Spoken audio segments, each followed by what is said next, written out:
Hey everybody, it's Chase with AV Pop Culture. What's up today? What is up? All right, I see we got a few people in here. We'll give everybody, I got this video, this live has been requested today. See B-MAGA in the house. I am feeling a bit better. I got about 8 hours and 47 minutes of sleep last night. Fell asleep in my recliner, didn't even wake up until this morning. Feeling a little bit better. Getting there. Sooner, GM, what's up? Sitho Brick, what is up, man? Let me share this out here. Thank y'all for having for getting in here. Let me share this out, shall we?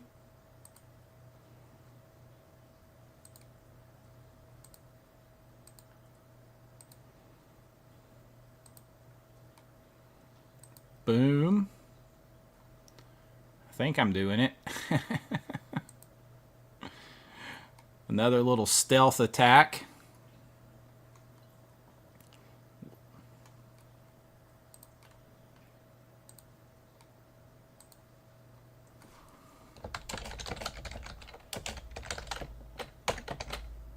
Trying to share this out. Eli, what's up?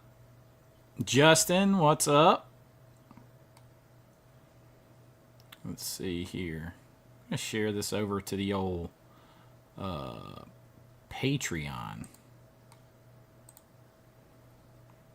So have you guys heard about all of this drama that I've been kind of pulled into with Vinegar Syndrome and OrbitDVD?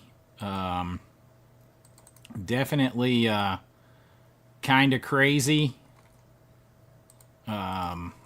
I've got a lot of thoughts on that. A lot of thoughts.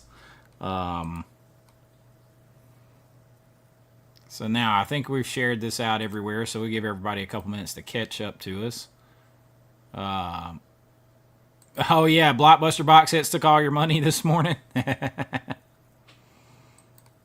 Yeah, doing a little bit better. A good night's sleep. I need a little bit more and a little more time to just chill out.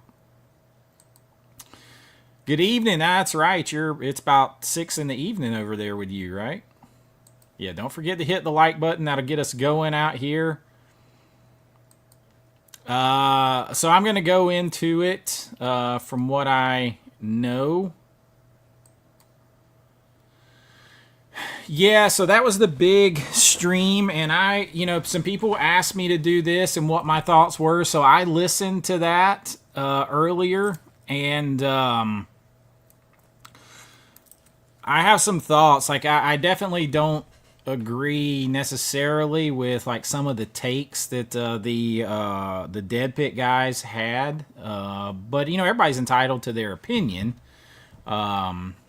But there are some things that are definitely not the full thing, fully accurate when it comes to some stuff. That you kind of gloss over the wrong way. Hey, what's up, man? Mike Webb in the house. What's up? Hey, Becca, I'm feeling a little bit better. I got a good night's sleep. I just need me a few days of like chilling out and watching movies. So I'll give it another minute or two, and then I'll go into the story. That way I don't have to like go into the story multiple times for people who don't know. Because Mark at OrbitDVD did a live stream yesterday to address this, and you're kind of getting one side of the story there, and you guys know I've always been I'm a proponent of Orbit. I like Vinegar Syndrome, but I'm always the person that says I will hold everybody accountable. I mean, because I've worked in the creative side, making movies and restoring movies and all that kind of stuff, and I've been a small business owner, and my mom owns a small business, so I see both sides, and a lot of people just gloss over one side of it. So, hey, Kenny, what's up? Hey, Meredith, got to leave for an hour. Well, it's good to see you back on here. Everybody, I felt like it was better to do this video as a live stream. I asked people, but I felt like it was better to do it as a live stream so that there could be a talk back and forth on it. So I don't know if I get another video up this afternoon, but because I've got a lot of videos I'm doing, trying to work a bit ahead and a big video for tomorrow. But I thought it'd be better to have like the discussion back and forth. Hey, what's up? Hey, William, what's up? Dolce Green is in the house. Hey. So there's about 50 of us in here so far. Decided to watch Kiss of the Dragon. I haven't seen that. I'm like my buddy Jason over at Pop Culture Mass, you know, he's always on me because I didn't watch, like, I never was into, like, the Asian cinema really at all. Even Jet Li, I only a little bit.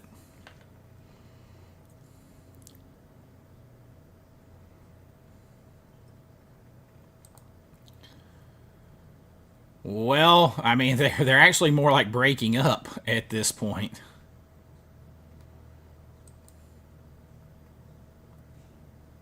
Yeah, I guess some people had a holiday yesterday. It was just Thursday to me. Nothing changed.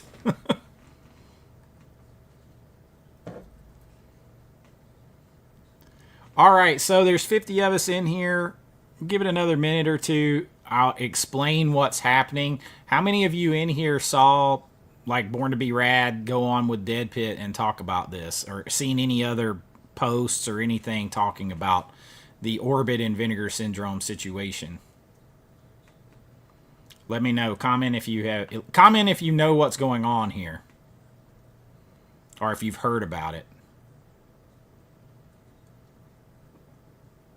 Oh, so you haven't heard about it, Donnie?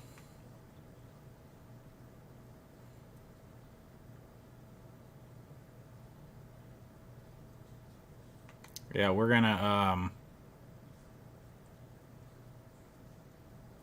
Oh, I hadn't saw CHH's take on it. I haven't seen his.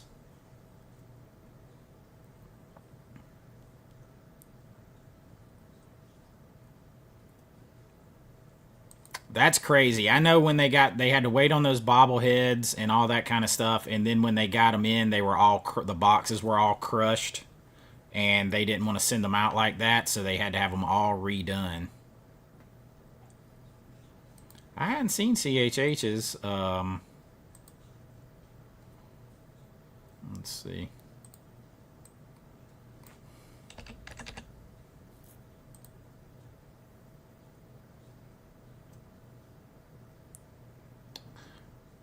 Okay, so he just went up with that. I mean, I see his headline,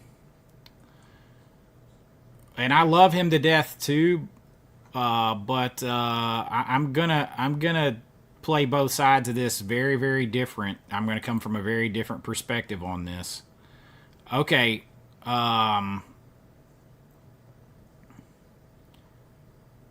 Okay, so here is the thing. Mark went live yesterday. Vinegar Syndrome, and they're not the only one. Like MVD, there's some others that are kind of like backing up Vinegar Syndrome on this too.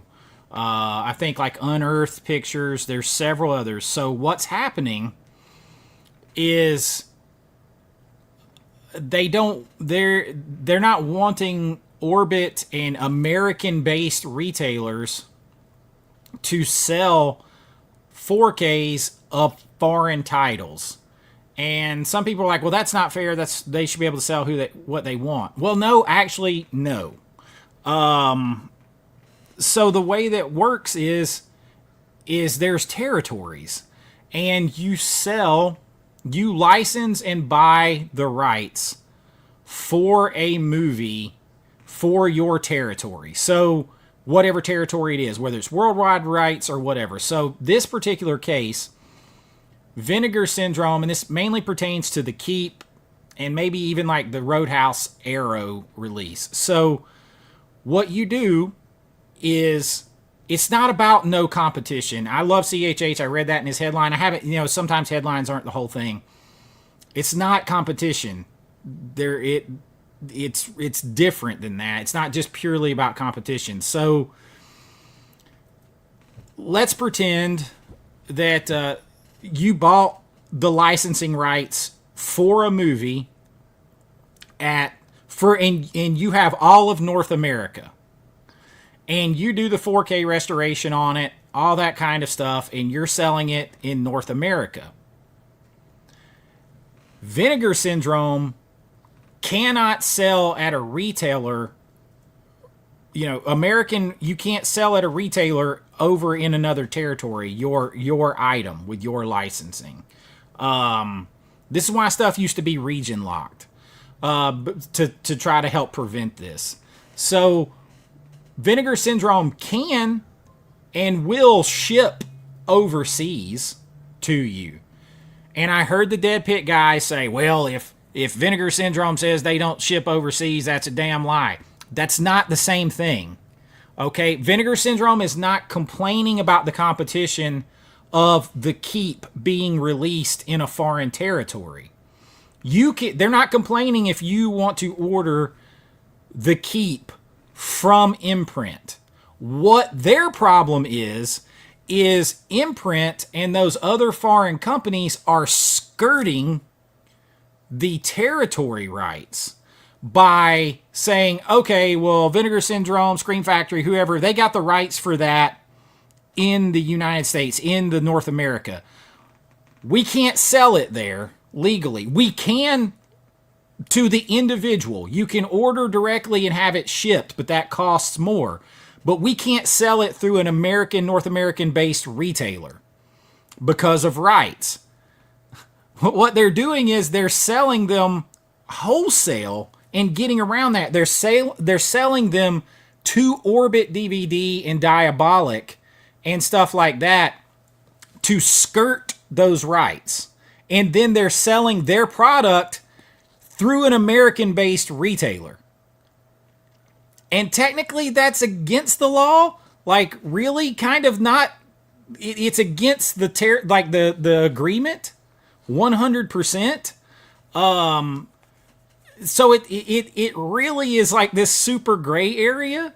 So it's not about they don't want competition, because Vinegar Syndrome, Scream Factory, because like 88 Films is doing it with a lot of Scream Factory titles, all that kind of stuff. They're not saying, hey, we don't want foreign competition. What they're saying is, that's fine if an American-based individual wants to order from Imprint. Like I ordered the Keep directly from Imprint.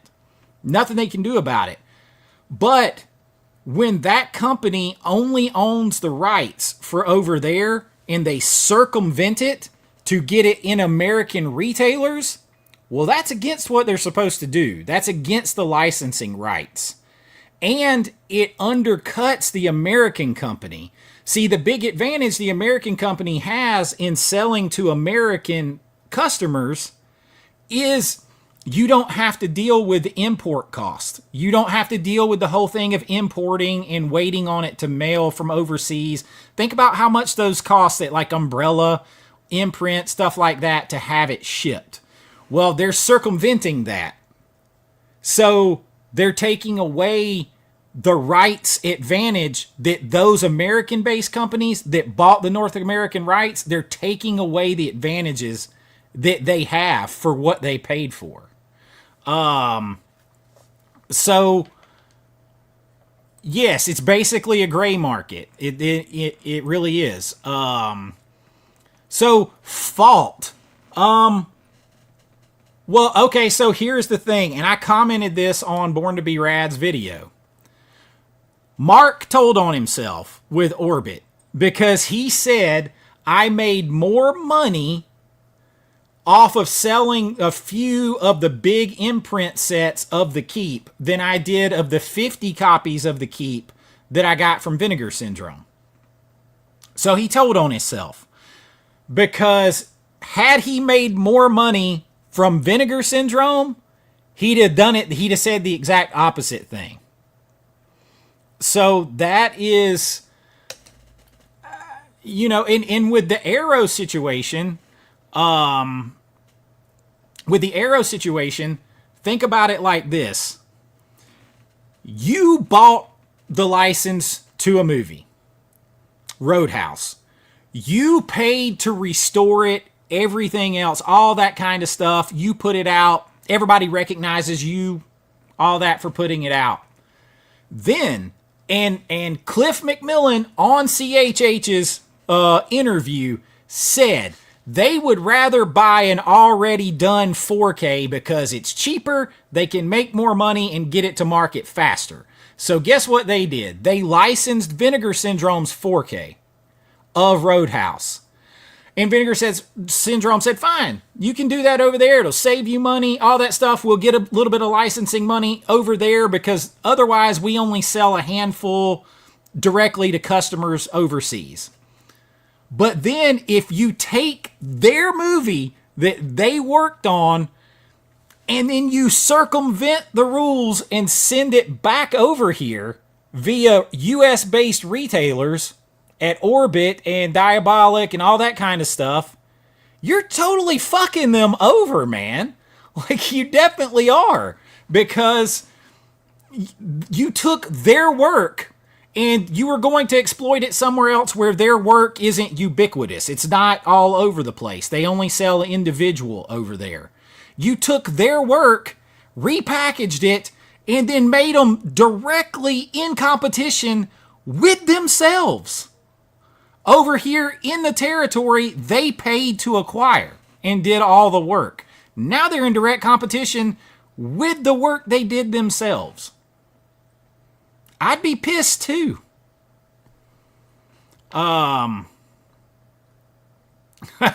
Everybody sounds like they're buying it.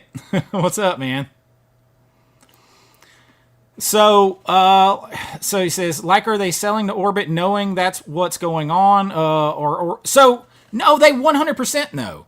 They 100% know because they're trying to get their product into American retailers because the biggest barrier, other than cost for the big sets, the biggest barrier for the foreign companies is the importing. The extra cost of importing, the extra hassle of importing, the fear of importing, all that kind of stuff. If something's damaged, yada, yada, yada. So that's the biggest problem. And when you circumvent the contracts, basically, and ship it over here wholesale to an American-based company, you're taking away all of that. So you're taking away the benefits of buying a license to a certain company, to a certain area of the world. Vinegar Syndrome's not saying that you can't make the movie over there in a different territory. They're not worried about that. If they were worried about that, they wouldn't license some of their 4K restorations to Arrow and to other people. What they're saying is, that's fine, we'll do that, but if you're going to sell it back to the United States, it has to be to the individual. You can't circumvent the rules and get it over here and sell it as an American retail item. So, I mean, I hate to sound like the guy that is defending business, but we're not talking about multi-billion-dollar businesses here. We're talking about small businesses fighting for every little bit. So, I haven't listened to CHH's video yet. He may make a different point than his headline, and I love him to death. I talk to him all the time. I don't agree that they're worried about competition. Because here's the problem. It doesn't flow both ways. Vinegar Syndrome cannot get their stuff in Australia in a store. So in an Australian-based retailer and have it be cheaper or as cheap. They can't do it. It won't go that way. They won't allow it. So it's a one-way flow and a one-way advantage. So it is very, very different. Oh, man, Blockbuster Box Sets, what's up? Man, gave 10 AVA Pop Culture memberships in here. I appreciate that, man. He's had a big day today. He's had a bunch of boxes dropping. If you guys are into all these boxes and stuff that I get, that one came out today right there behind me. All that stuff is out. And, of course, I showed this. Oh, I didn't show this yet. This is a sneak peek of a video that's coming up where he gave me he's got his new canvas prints and stuff coming out. So you can grab a bunch of that stuff over there. Make sure that you get it, man. I appreciate that. So I appreciate that a lot. Yeah, they're playing in the gray area, but so here's the thing too. I heard one of the Dead Pit guys, and I don't know them. I've never conversated with them at all. But I heard one of them say, well, what are you worried about? You made $500,000 on selling the keep. You made $500,000, $500,000 in a weekend. No, they didn't. They didn't make $500,000. That's the amount of revenue that was generated from the sales of the keep, was about $500,000. That's not how much they made. They generated $500,000 worth of revenue, but now take away the cost for the licensing rights, take away the cost for the restoration process, take away the cost for production, take away the cost for the packaging and art creation, all of that stuff, the marketing. And then guess what else you got to take away? The taxes. So no, they didn't make $500,000. They generated $500,000 worth of revenue. They probably made about $250,000 if they're lucky. So they didn't make $500,000. That is a common misnomer for people, and I've been on the business side. They see what everything sells for. That's not how much you make. Think of it like this when it comes to that. If you go to Home Depot and you spend $20 to buy wood, paint, nails, all that stuff, and you come home and you make a birdhouse and you sell it on eBay or Etsy for $50, did you make $50?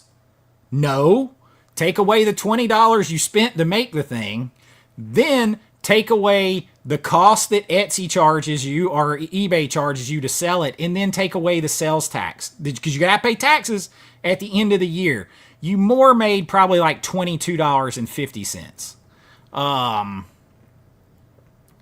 I totally disagree, dude. I totally disagree. And you might have missed my explanation of that, but I 1,000,000% disagree. Those companies, and this is why I was trying to wait for everybody to get in here, watch the replay. Those companies are totally skirting in a one-way street. They are totally skirting the whole. Imagine if you, Tony, you went and bought something, a product, and only you paid a premium so that only you could sell and own that product in your territory. And then someone else went and bought the same product in a completely other territory. It's totally fine because they can't sell it in your area. They're just selling the same product in a different area. But now, through a loophole, they come and sell it in your area. You paid for the right to sell it, to be the only person to sell it in your area. You paid for that right. You paid a premium for that right. They paid for the right to sell it over here. Much cheaper because it's a much smaller territory, much smaller area. And because it's a much smaller area, they said, you know what? Fuck Tony. Fuck that guy. Hell with him. We are going to circumvent that rule, and we don't care what he paid.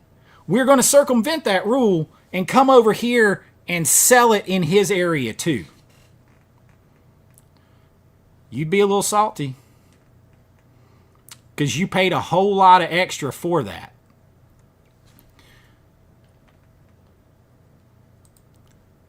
Yes, they're a retailer, not a reseller. So they're an American-based retail company. So That's what makes it worse. If it was just Joe Blow who bought it from over there and resold it, no problem. Also, Vinegar Syndrome, all these companies that are American based, they don't have a problem with you, the individual, ordering from Imprint or ordering from 88 Films or any of that stuff and importing it. They can't stop that. They sell individually going the other way. The problem is when you skirt the rules like that and come in over here and bogart their territory that they paid a premium to have the exclusive rights to sell in. So you are infringing on their right, on what they paid for. It's just plain and simple. You are. Because here's the thing. I'll say it again. I'll scream it again. Vinegar Syndrome, they might sell to the individual person overseas, but Australia is not letting Vinegar Syndrome sell in a wholesale their items over there and put them in Australian-based retailers. They're not doing that. So it's only a one way. Do I think there's a better way to handle it? Yes. Vinegar Syndrome and Orbit, they should have handled it privately. I don't know about the wisdom of taking to online to air that stuff out, especially when you're playing in the gray area. And let's be honest, Orbit hasn't made everyone happy here lately. They rushed to charge tariffs when they weren't paying tariffs. They put tariffs on the final, and all of them were guilty of this, putting tariffs on the final retail price when that's not the amount of tariff they paid. They paid on the wholesale price. So they're not some innocent victim. And I buy from Orbit constantly. I've got a damn Orbit t-shirt. I've done Orbit videos. But I'm going to call them out when they're wrong. What are you saying is a monopoly?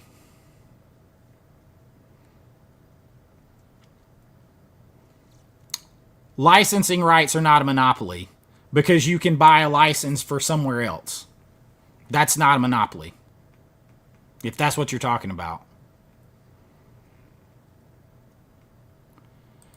No, it was not available only in the U.S., but you couldn't get it at a retailer over in an overseas territory. You had to buy it and import it yourself, which they have no problem with doing. The problem is American-based retailers are importing it, getting a wholesale deal from these distributors, from these boutiques over there, and selling it basically as an American item at that point.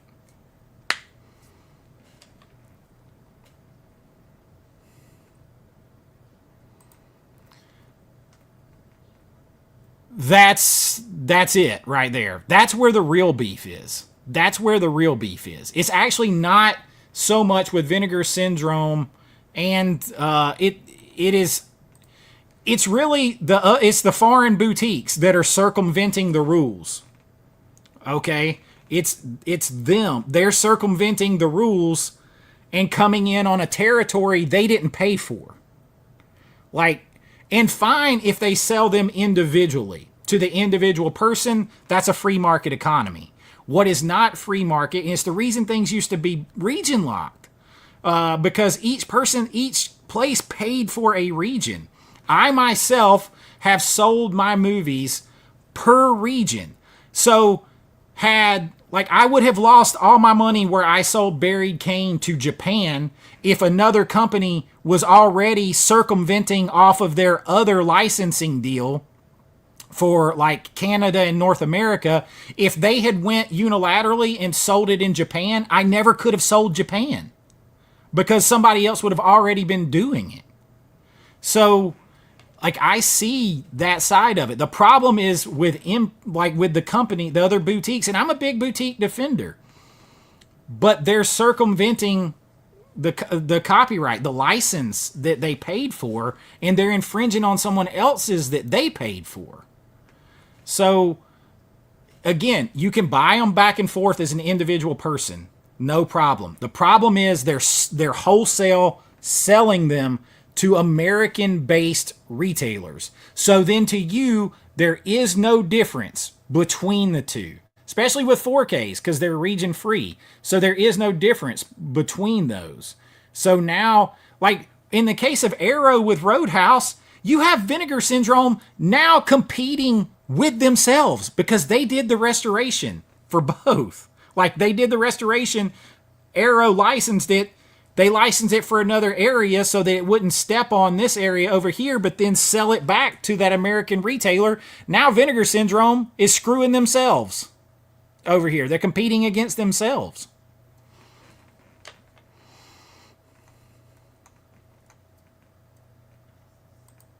I'm sure Vinegar Syndrome could probably do something legally. I mean, I don't know. I've never got into a licensing battle except for with Terror Films because we got out of our contract with Dark Roads, and I find out that they had been putting Dark Roads on Apple TV in other territories. So for like several years. So I just found that out recently. So I mean, there's always something like that. I don't think they want to go that far because I mean, you're only talking about a couple of thousand copies here and there. What I'm saying is everybody rushed to make Vinegar Syndrome the bad guy. Oh, well, they don't want competition. Oh, they make all this money and everything else. Man, like, and I'm not saying that Orbit's the bad guy. I would say that Imprint, if you want to sell the keep in retailers in America, buy the American rights to do it. Don't circumvent the rules to do it. That is the thing. Do it on the up and up. If Imprint did that, see, they can't because Vinegar Syndrome owns them right now.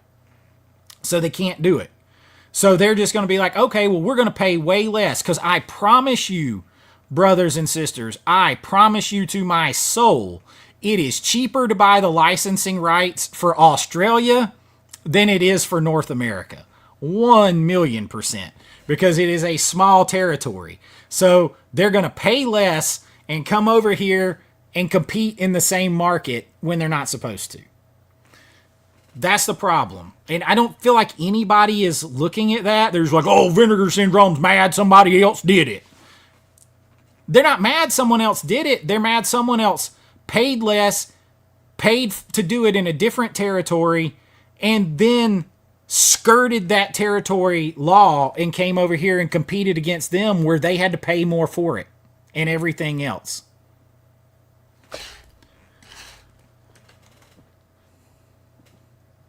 That's what I'm afraid of right there. That's what I'm afraid of is region locking 4Ks over this stuff. That's what I'm afraid of. And then people will blame Vinegar Syndrome, where Vinegar Syndrome isn't skirting the rules. Yes, they will sell, and I heard the Dead Pit guy, well, if they say they hadn't sold to somebody overseas, they're lying. Nobody's saying they can't do that. That's not what Vinegar Syndrome is pissed off about. They're not mad about the individual person fulfilling an order. That's free market economy. I can order anything I want from overseas and have them ship it, whatever. That's not the problem. The problem is wholesale selling it to a retailer and then it being sold in a U.S. retail situation. That's the problem.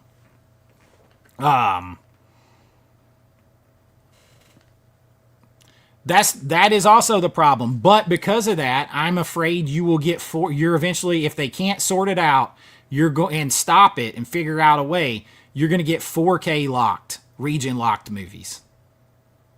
That's what's coming. That's what's coming.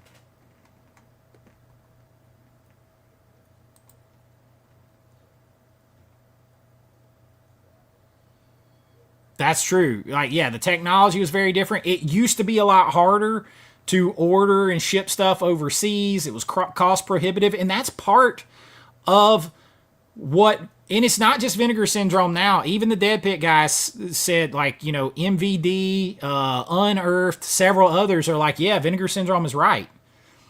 And it's because, I'm telling you, man, if you paid $500, let's just keep it easy numbers. You paid $1,000 to sell a product in your state, and for that $1,000, you are contractually promised that you are the only person who can sell it in your state in a retail location. That's the deal you got. And then somebody in the next state, in a small state that doesn't cost as much, they pay $200 for the right to sell it in their state only. And you're like, fine, they can only sell it in their state. I'm selling it over here anyway. They pay $200 because it's a small area.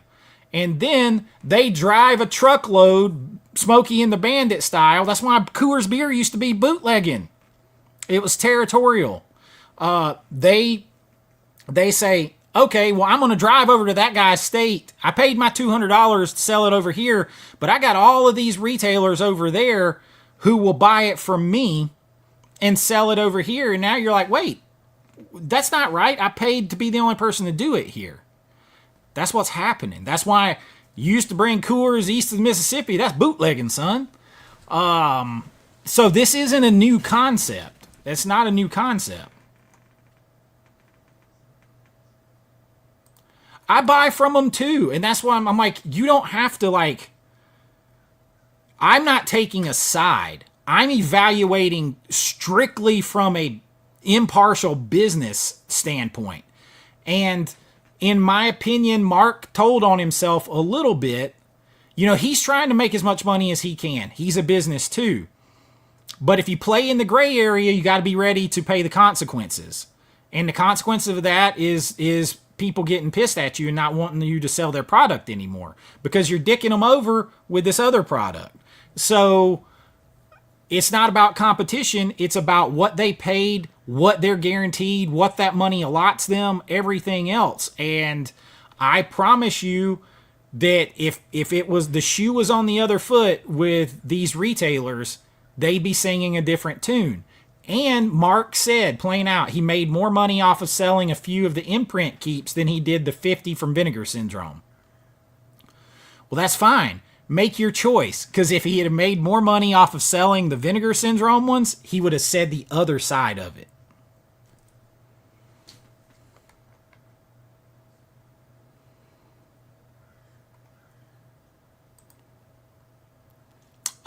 It's past ethics. It's past ethics because you're infringing on their licensing rights. If they push it, it's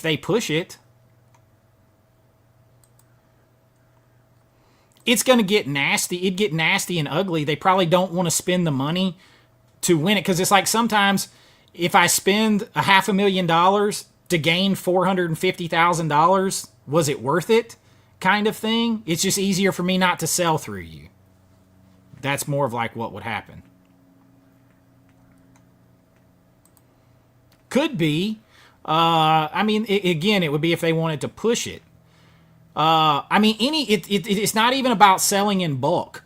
That licensing agreement means you exclusively have the rights to retail sell that and own that in your territory. Exclusive, period. Doesn't matter if it's bulk or whatever.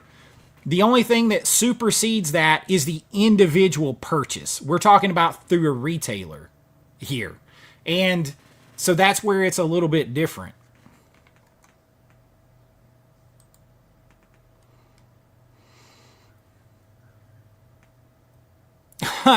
Well, I mean, they still have the standard. They still have the standard. So you could make them eat however many standards they have because now someone else jumped in with a limited edition. So let's say you have $100,000 invested in standards that only you are supposed to be able to sell in your territory because you paid for that right and you paid to have these produced. And now along comes a guy over here who bought that right in another territory for the fraction of the price, and he sees you're down to a standard left, and he supersedes the rules and comes in here with a fancy version for people to buy. That could cost you money over here trying to sell off your standards.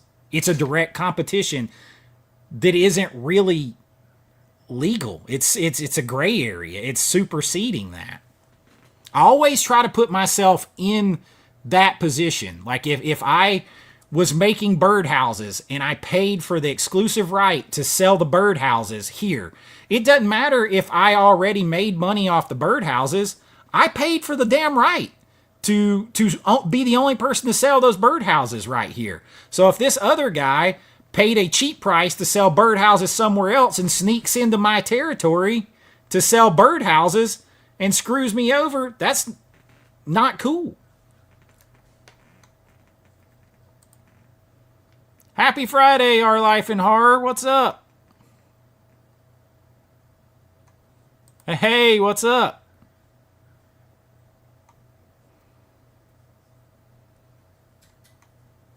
Oh man, we've been talking about it the whole time.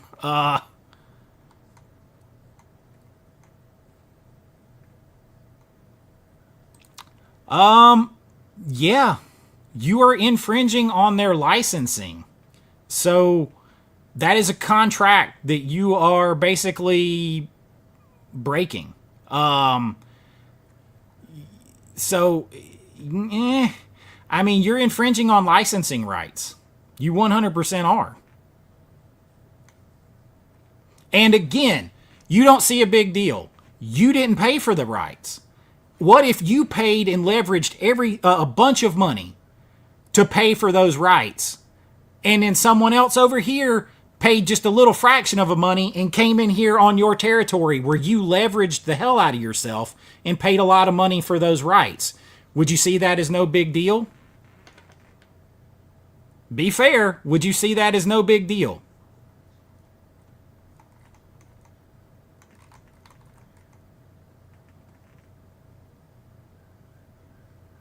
Oh, Lord, I am not a lawyer.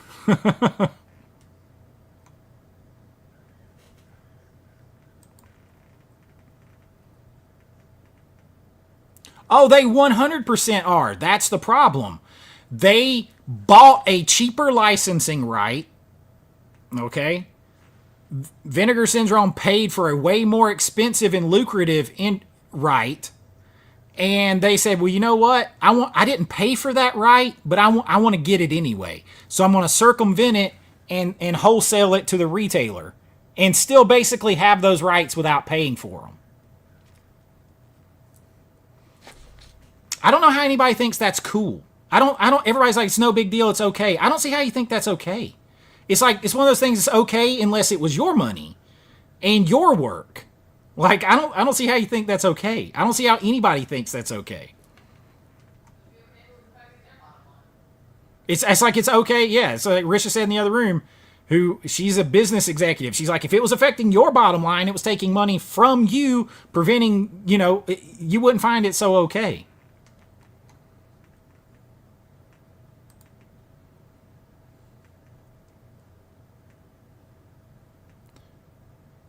Correct. Like, you see how these licensing agreements change with these streaming services? Like, stuff will be on Netflix UK that will not be in the United States because the rights, they got to purchase the rights different and they cost more. So it's cheaper maybe to put it over there than it is over here. All kinds of stuff.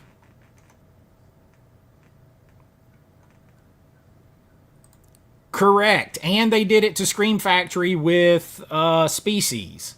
And I like 88 films.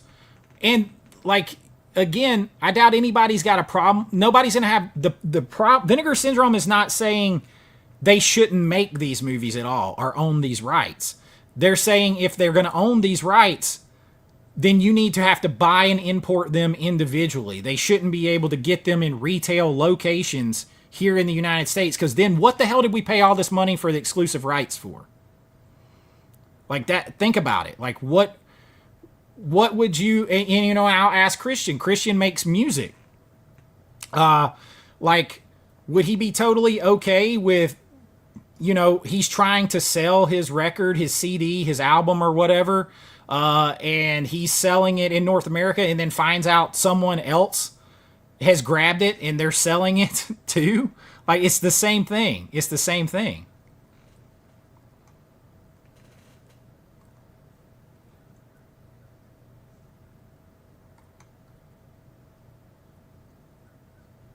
Oh, Vinegar VS only has the rights for North America.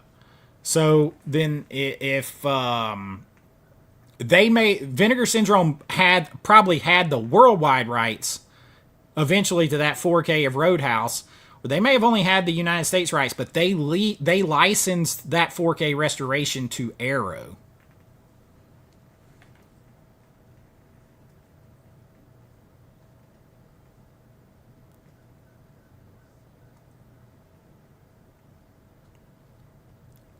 I mean, I think the problem lies with the boutiques, but if you're Orbit, it's kind of like the free speech thing. Yeah, you have the right to free speech, but that don't mean it doesn't have consequences. Orbit can, they can sell it. They can choose to sell it if they want to, but there's consequences to that. There's consequences to that.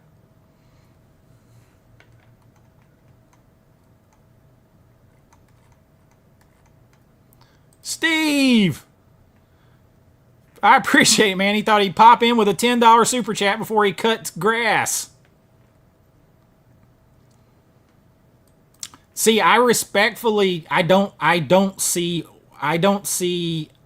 Orbit's side, but they are playing in the gray area, and with that, it's kind of like the old, you guys seen the Karate Kid? And he's like, Daniel-san, he asked him, can you do karate? And he's like, yeah, I guess so. And he's like, Daniel-san, time to talk. He's like, walk left side of the road safe. Walk right side of the road safe. Walk the middle, sooner or later, whoosh, squish, just like grape. Here, the same thing. Walk the right side of the road where you only sell the stuff that's licensed in that territory, in the territory you're a retailer in, safe. Say, I'm not going to carry that other stuff and all that kind of stuff, safe. Try to play in the middle, sooner or later, whoosh, squish, just like grape. I mean, so you got to be ready for that. But I can promise you, I want everyone in this chat, if you take away nothing else from this, go look in the mirror and say, if I raised a ton of money and I leveraged myself and I paid all this money for this exclusive right to sell my product in this area, and I paid all this money so that nobody else could do it in this area, and you had all this invested into it, and then somebody else paid for that right in a different area that was much, much cheaper, and then they came into your area selling it, would you be okay with it? Undercutting your sales, undercutting your work, and risking your investment, would you be okay? Ask yourself that honestly. Ask yourself that.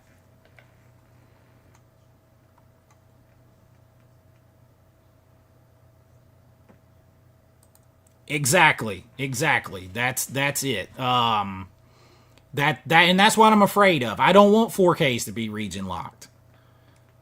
But if people are going to start circumventing the rules, you're going to start to get region locked 4Ks. That's what's going to happen.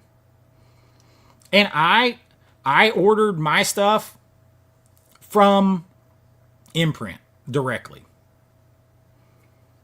But part of that problem that they're getting around by wholesale and selling it to retailers to sell here in America through American retailers is people who are hesitant to order overseas, all that kind of stuff. People are worried about how long it takes, how much it costs to ship, whether it gets damaged, how you can return it, whether it gets lost. They're getting rid of all that barrier that's supposed to be there to make you want to buy from your territory. They're getting rid of all that by circumventing it. And so now they're taking away the advantage that somebody paid for. So it's just like, I mean, again, like,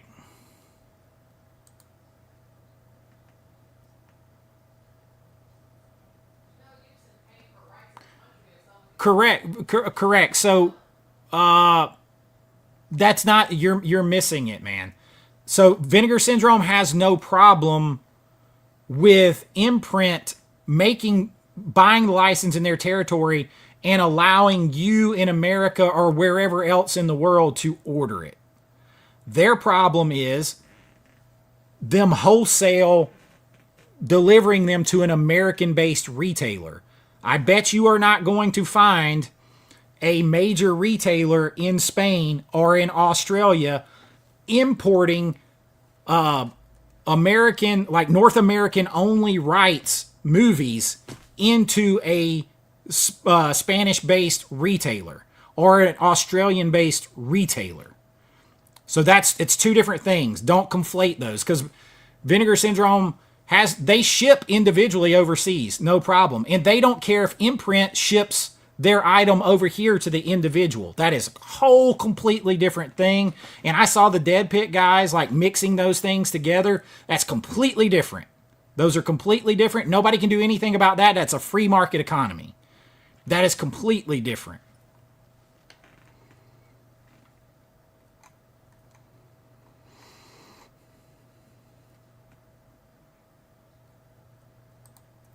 Correct. That's why they won't even do it.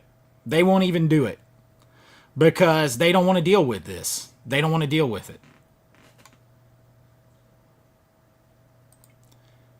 You're hitting a nail on the head right here. A lot of customers don't care because it doesn't affect them. It works out in their favor. That's the thing. But, and I mean, I'm not even into the morals of it all. But the problem I have is when you vilify Vinegar Syndrome, MVD, any of these others, they're like, hey, man, wait a minute. We paid for these rights for here, for this territory. Right? The most expensive rights in the world are North American rights. So we paid for those exclusive rights, and we're getting screwed over by the way you're doing this. But yeah, customers are going to care when they start region locking shit because of it. Now think about it. Think about it this way. What if Vinegar Syndrome said, you know what? You know what we're going to do? Since it's cheap.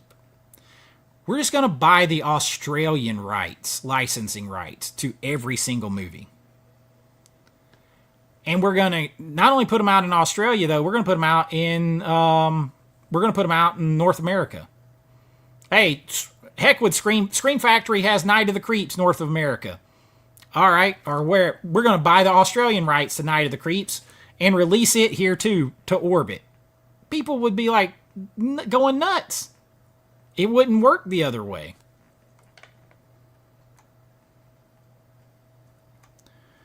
I don't think so. I think they just said, hey, if you're going to do that and kind of upend us, then we're not going to put our product in your store.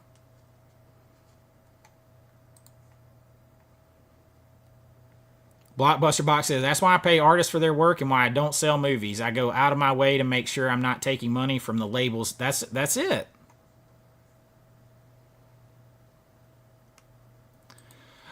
You know what? I just forgot to turn on my neon over there. I forgot to turn it on.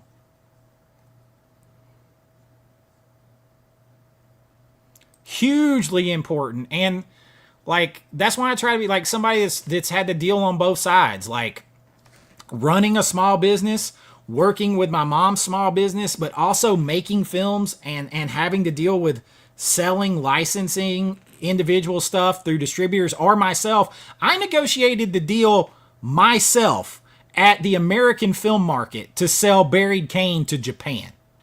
And it was a very specific deal for physical media only in Japan.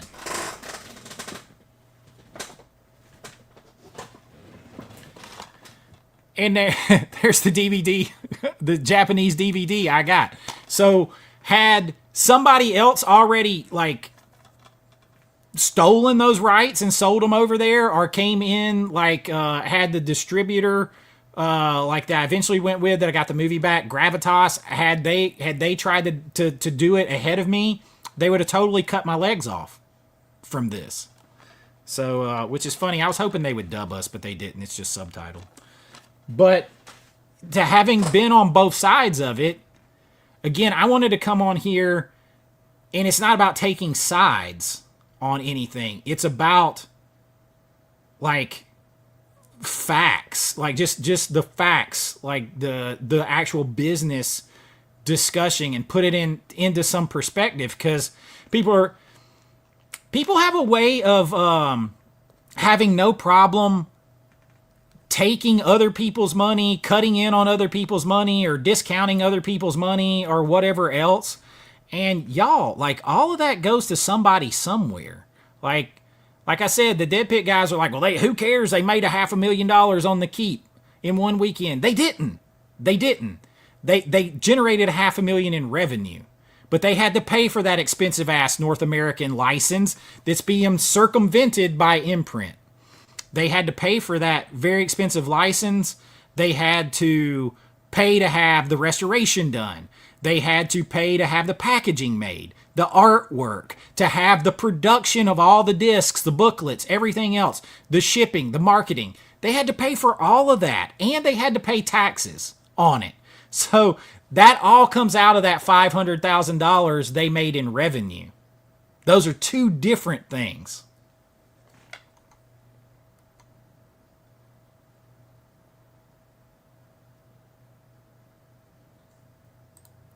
Oh, so they did. They received the cease and desist order for selling the keep from Imprint. Interesting. Was it from Vinegar Syndrome, or was it just a blanket cease and desist?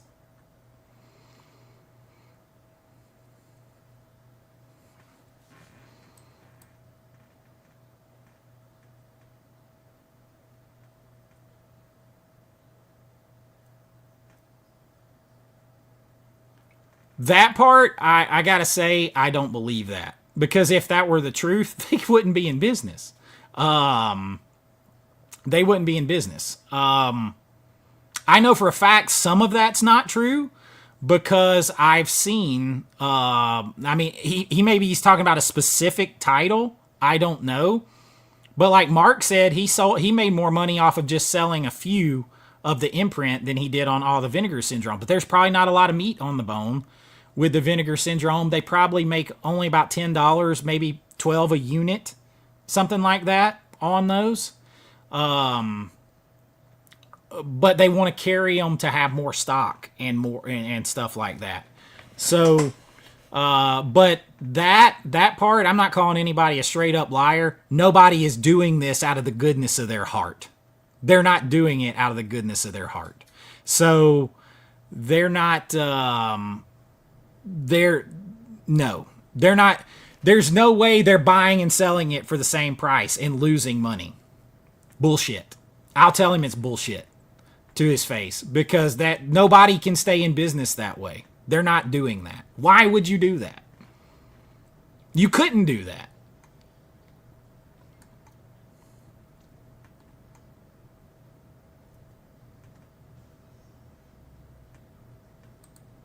They do have guardrails. They 100%. I have seen them. I've had to deal with them. Yes, they do.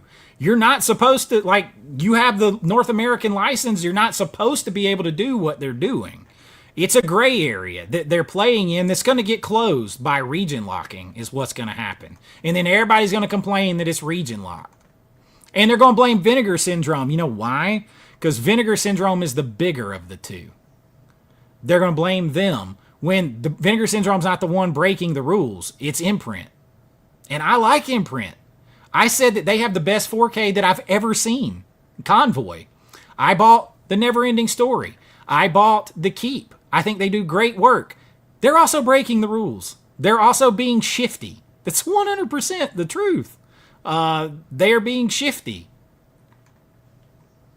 I mean, all of these kind of are. They're circumventing something. They're profiting on something they didn't pay for. They didn't pay for it. That taxes is something everybody seems to forget.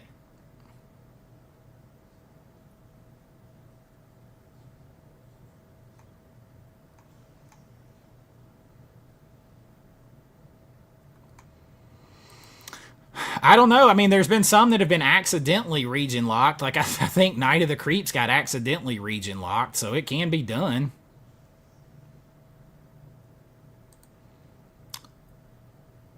No, that as far as I know, Imprint did their own restoration, and Vinegar Syndrome, as far as I know, only had the North American rights to the Keep. So then Imprint can buy the Australian rights or the European rights or whatever to the keep and make their own restoration. But then they're only supposed to sell it over there through retailers. They can sell it here to the individual person because that's free market. I can order anything I want to from anywhere in the world as an individual. But I got to pay the import, all that kind of stuff on it if I do that. They paid for the Australian rights or the whatever European rights, whatever rights they have. I didn't look, but they didn't pay for the North American rights, which is the most expensive rights. And they said, well, yeah, we didn't pay for them, and we're not supposed to sell them in American retailers because of that, but we're going to ship them over here to this retailer wholesale and let him sell them for us. That way we can compete directly in the American market with the people who paid rightly for the American license.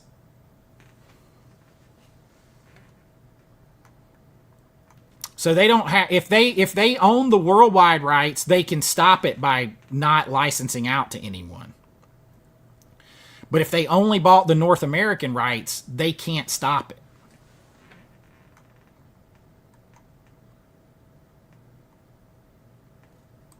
Did you not listen to the whole rest of the thing? Do you realize that Imprint has no legal right to sell in this territory? They don't. They didn't pay for it. They have no legal right to sell through a retailer in this territory. None. Stop listening to people who don't have any idea about business. They have no right to sell it here in this territory. They only paid for another territory to sell it in. And they're circumventing that by getting it wholesale into a retailer here. Am I speaking Urdu? I don't really know. So no. Orbit can do whatever they want to. Imprint's the main one at fault. Orbit can do what they want to, but don't come on crying and bitching when you get caught. When somebody's like, well, hey, if you're going to do that to me, I'm not going to put my product in your store. You got to be willing to pay. You want to dance, you got to pay the band. If you want to play in that gray area, be ready to be called out on it and don't go cry about it. Because you're the one that's doing it. And he said specifically he made more money off the few Imprint ones that he sold than the 50 Vinegar Syndrome he had. Had that been reversed, he'd have been on there saying Imprint can kick rocks. So it's 100% about money for him. So it is 100%, Meredith. It's basically like plagiarism in a way. It definitely is.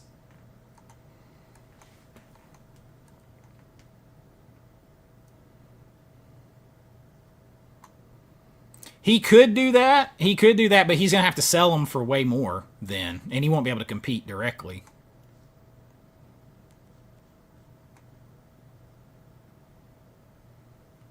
Thank you, Meredith. I will tell her happy birthday. We're going out in a little while to dinner for her birthday.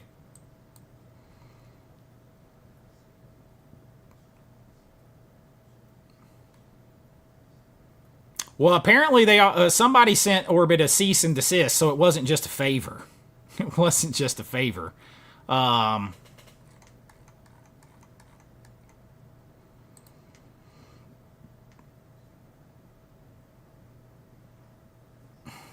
It doesn't matter. But I appreciate the $4.99. It doesn't matter because it's the same movie. I mean, you talk about deep copyright and licensing laws when you get into stuff with movies. So just because you put it in a different packaging, all that packaging is 100% irrelevant to copyright law and everything else. That doesn't change the licensing of the movie itself.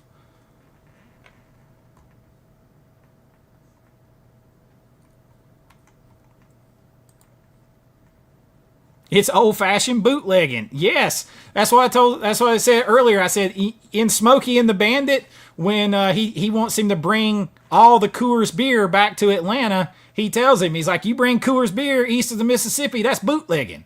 Because you could only sell it in certain territories. Each particular beer company had the rights exclusively. They had rights to sell beers in certain territories. And so it was against the law to bring that beer somewhere where it wasn't legally sold. This is the same thing. It's the same thing.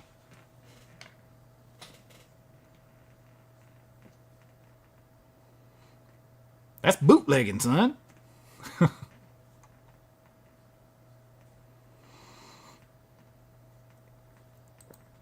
Well, Orbit himself, he's not going to get in trouble. Most likely. He won't get in trouble. Or Imprint, on the other hand, might be a little bit different. Although, you can get in trouble for selling property that you didn't know was stolen. This is a bit different than that, but you're not, even if you sell something and you didn't know it was stolen, you can still get in trouble. This is not exactly like that, but it's not completely different because they knew they're not supposed to be selling it. Technically, they knew it was breaking the licensing agreement.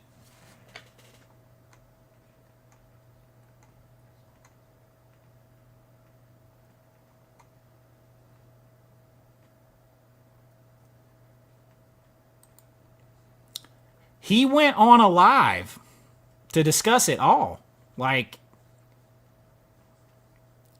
if it was that simple, he could have just made, and it was no drama. He could have just not sold their stuff anymore. He could have just, and that's it. But he went to air it all out. Did he not? I mean, you go to do that, and then you're inviting it in.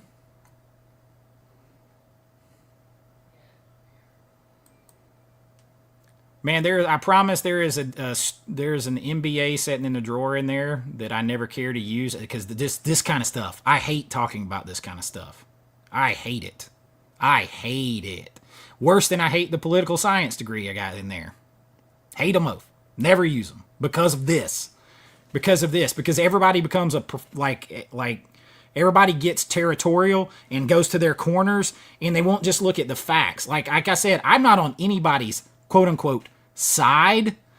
I'm just telling you from a factual standpoint, this company has a right to be pissed. I would be pissed if I paid a lot of money for something and someone was shitting on it and cutting in my territory. And then I can understand Orbit trying to make the most money they can because they are a small business. I can understand that too, but they have to be ready to deal with the consequences of trying to do that. Honestly, and I love it. I hate to say this because they're a small company too, but Imprint, I feel like the problem starts there. They know they're not supposed to do it, and they're doing it. So it's like it's worse than scalping tickets. Like,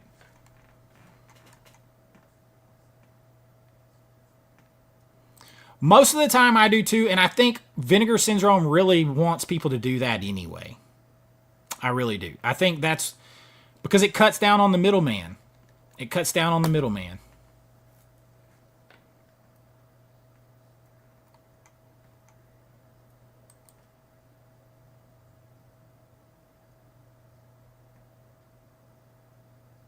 Probably. I would say that's probably exactly accurate. Like, he wants to be able to sell both. I understand he wants to make as much money as he can. And Imprint wants to be able to sell in America to make as much as they can. They want to be able to sell in a retailer in America. But to do that, it's like anything else, man. You got to do it the right way. You got to do it the legal way. It sucks. It's more expensive. It's harder. But you got to do it the right way. And circumventing the rules and cutting in on what someone else paid for is not the right way. There's something else that's very reflective of this that I'm not going to get into, but there's always the people who do it the right way and the people who do it the wrong way and try to cut the line. You can't, it's not fair. Like, I just always say, put yourself, and I'm an empathetic person, so I do this very much to my detriment a lot of times. Put yourself in that person's shoes. And I sit here and think, like, man, like Ignite Films, for instance. Ignite Films, they're not shipping international. They won't do it with that Reanimator set. You know why? They didn't buy the international rights. And people got pissed at them for not shipping internationally. But they're like, look, we didn't buy the international rights, so we're not doing it. And they're only selling themselves. They're not putting it through retailers so they can maximize their profits because they need them. They need every dollar they can get because they're a brand new company. Now, what if somebody screwed them over and they bought the Australian rights right now and started selling them here through a retailer? They could destroy that company. That company could completely fold because everything that they're building is based on that one film. So I imagine myself trying to license rights because I've been looking into it with Blockbuster box sets. I don't know if he's still in here, but we've been looking into it. If we leveraged ourselves to death to buy the North American rights for a movie, and then somebody did this to us, it would wipe us out. It would wipe us out. So it doesn't make it any better that somebody's doing it to a company that made that got $500,000 in revenue and made a couple $100,000 in profits off of that title. That doesn't make it any better. It's still the same thing.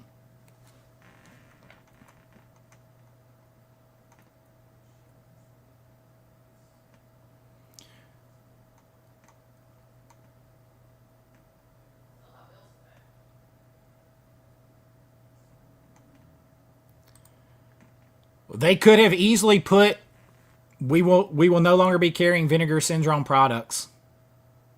Could they not? Dude, don't give me that shit. Because he only gets about 40 people watching him live. He gets a whole lot more people going to his website. So don't give me that. I see his lives. He gets between like 28 and 52 people on his lives. So he ain't reaching the masses through that live. He ain't. You could have put something on your website, just like he did about the tariffs that he was charging without paying. At least to his credit, he's giving them back now. But he was charging them when he wasn't even paying them. So you could easily just put that on the website, like that we've ended our partnership with Vinegar Syndrome, or just said nothing. Once your stock is sold out, they're gone.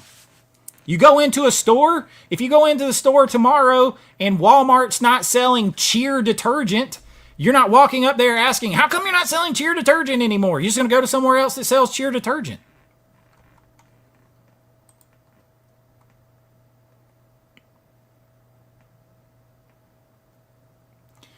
Well, you can import, individually you can import anything you want to. Most of the time, studios are whole world rights. So that's not a problem. The studio owns the studio. The studio owns their movies. So that's not a problem. That one's a completely different problem. Or not a problem at all.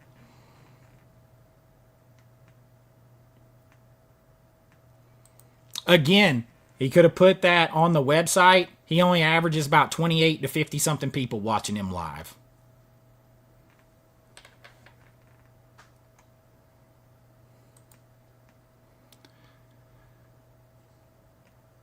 Oh, good luck, man. That's a lot. A whole weekend long is a lot.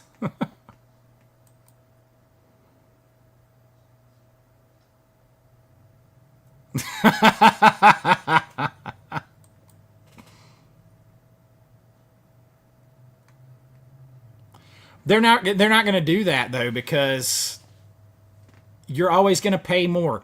It's just like this. You pay more for an advertising ad during the Super Bowl than you do on a rerun of Friends on Nick at Night. Right? Why? Because there's more people watching.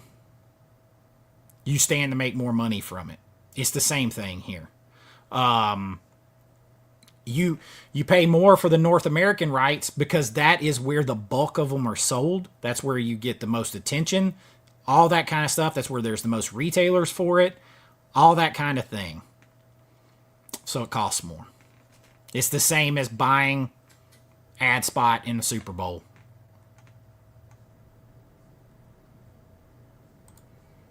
Correct. I don't know why. Like, I'm not sure why this is so hard to for people to understand. And it's like, I hate sounding like the guy defending business, but these are all small businesses. But I mean, behind businesses are all people they're trying to, they built up from nothing. I respect the shit out of that. So it's not okay to just take from them something that you didn't pay for and something that they did. Like, just sell it where you paid for it. I respect that. I mean, I know Ignite's had problems with those bobbleheads. A lot of stuff didn't get sent out because those bobbleheads they were waiting on, when they all arrived, they were crushed, so they weren't going to send them out like that. So they had to have them all redone. And I'm telling you, they're taking a bath on that. They're losing so much money on that, but they're trying to make it right. And I know it sucks that it's been delayed. But they only bought the North American rights, so they will not ship anywhere else. They will not. So, you know, they're like, hey, we won't do it. And I respect that because they didn't pay for somebody else's territory. Now, if Arrow UK does it, or if somebody else does it, 88 Films or whoever does Reanimator and then sells it here, Imprint or whatever, you could completely crush that company. Could completely crush them.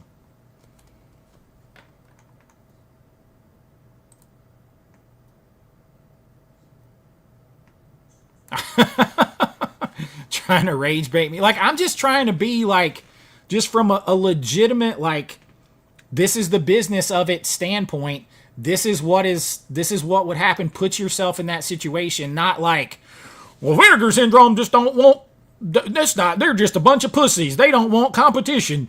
And they made a bunch of money, so screw them. Like, dude, let me tell you. So if your salary doubled this year because you were doing a bunch of hard work, do you think it would be okay for everybody to charge? Like, okay, well, hey, your salary doubled, so guess what? Since your salary doubled, I'm going to double your rent. I'm going to double your car payment that you've been paying on all this. I'm going to double it all just because you made more money. That's not okay.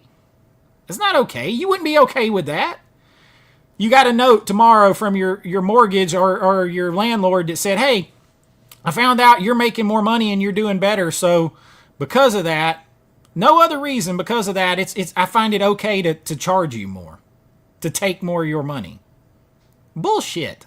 And I don't even trust me, I don't have that problem. I have to decide. I've been having to wait and save and decide and save every nickel to buy a couple of speakers for my Atmos system. So I ain't living like that.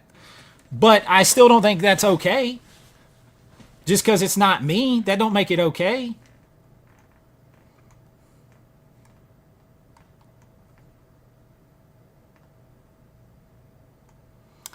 You know, I got no answer to that. I don't really know on that one. Got no answer.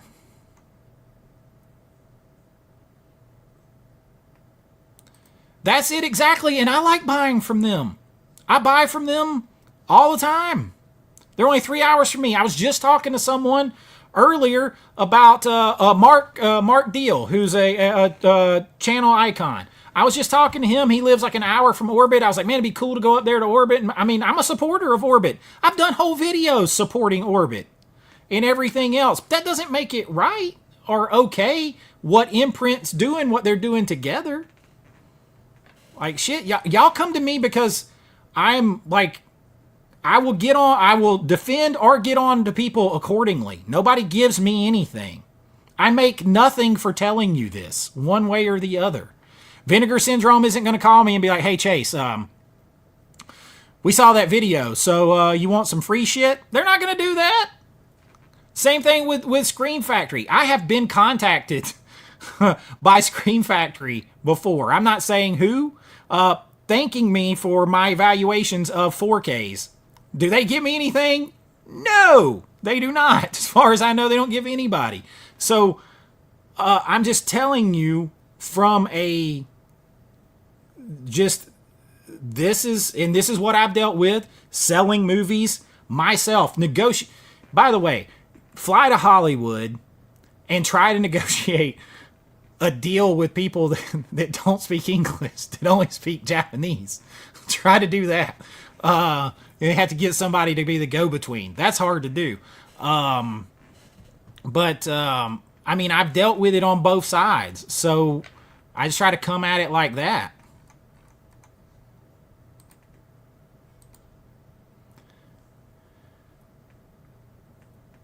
I mean, technically, it's a gray area. It would technically be a gray area. I don't know if the retailer themselves can violate a license. That I'm not sure of. The boutique itself definitely can.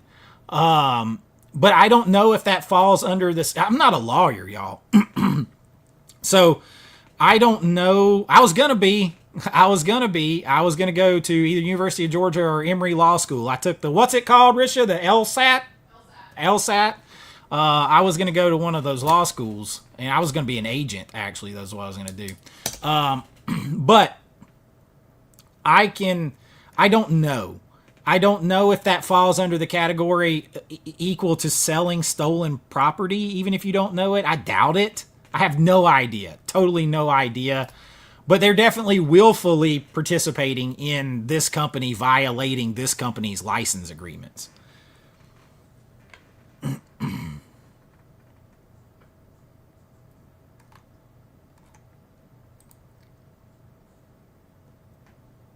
Why is it ridiculous? You could literally put something on the banner like he did about the tariffs and everything else. Are you going to sit there and try to argue with me that a live stream that gets 50 people or less on average, 50 people or less, was a better way to reach the masses than putting it on your website where everybody goes to buy movies?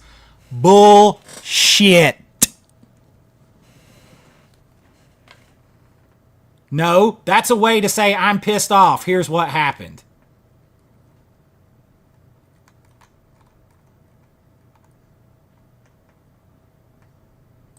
You found this. Yeah, man, it's violating their licensing deal. 100%.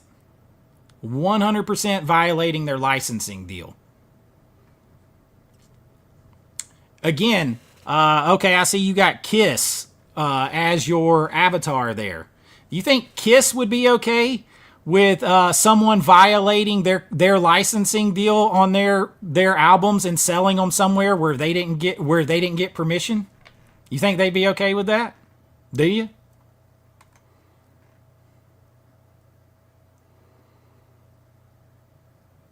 That's probably part of it right there for sure, Jason.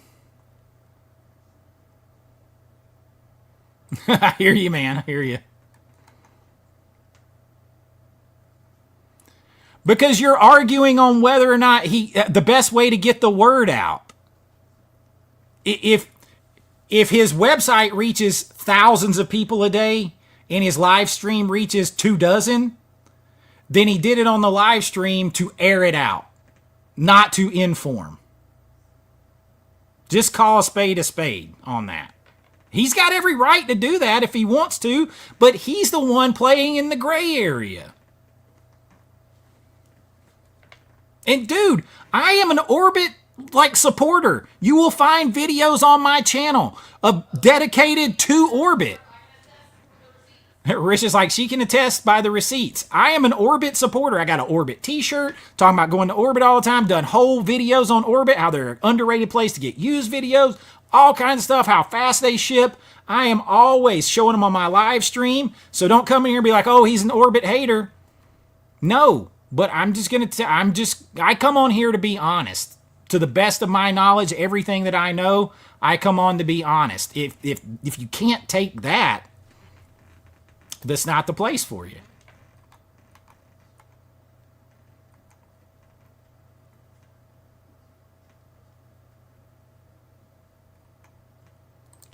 It also depends if they sell every VS title, because Vinegar Syndrome also owns a lot of worldwide licenses.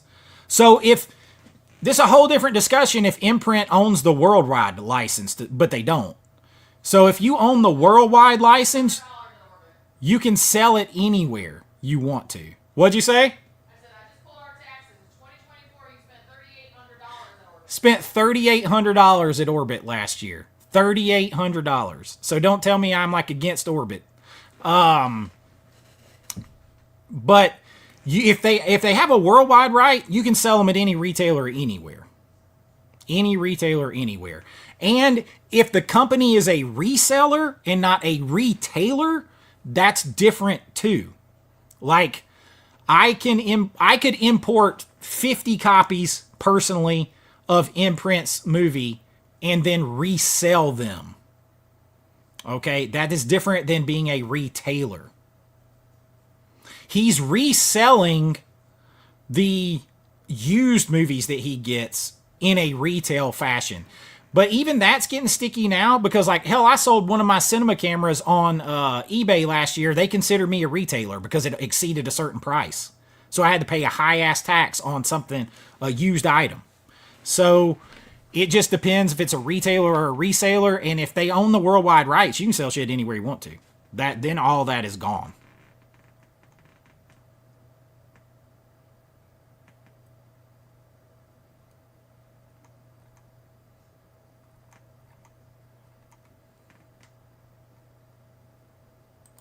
Yeah, I mean, I just try to call, like, I mean, just, and everybody has a right to their opinion, but, like, I hate the opinion that, well, Vinegar Syndrome got $500,000 in revenue off that money, so they shouldn't complain. You have no idea how much it cost them to buy those rights, how much they have leveraged, how much of that money is earmarked to go into the next things that they're buying. All that stuff. It doesn't make it okay to circumvent the rules and cut into someone else's money. That doesn't make it okay. Like, the mentality that thinks that's okay is shit, in my opinion. Like, that's not okay.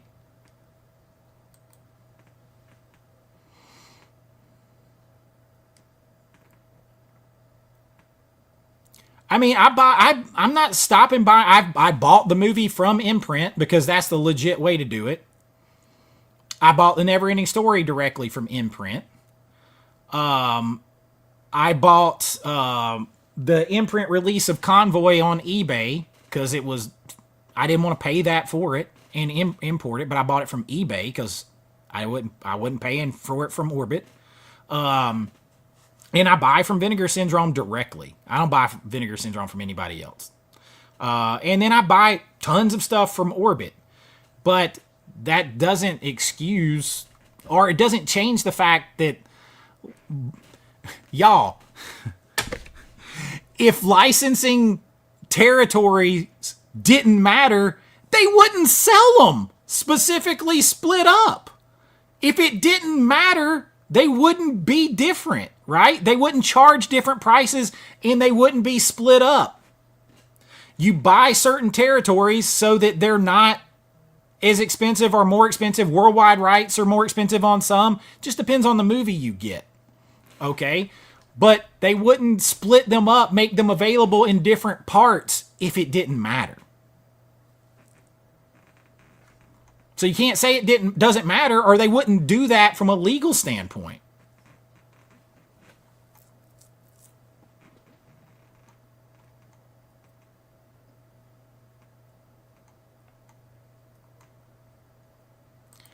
I didn't stay at a Holiday Express last night, but I've sold movies to specific territories and everything else, so I've worked on both sides of this.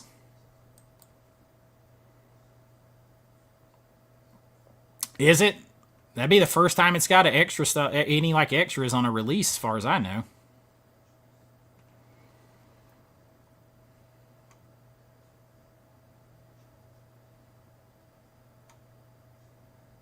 That's true too. That's true too. If you're a big reseller, I mean, like if you're a guy selling 3 or 4 on eBay, they're not going to do anything. We're talking about the Vinegar Syndrome thing where they have the North American rights to the keep, and so they got pissed at the American retailers for selling the keep from Imprint, who only has like the Australian rights to it, and so to circumvent the licensing rights that Vinegar Syndrome has, Imprint shipped it wholesale to these retailers for them to sell it in the American retail market, which violates the license that Vinegar Syndrome paid for to have it exclusively in the United States. So that's the long and the short of it.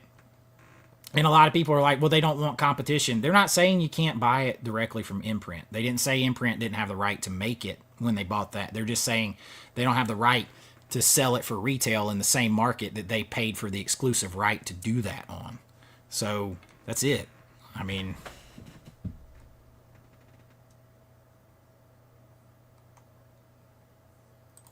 he said he didn't think so. He thought they were okay. Right. If there wasn't a violation, there couldn't be a cease and desist on it.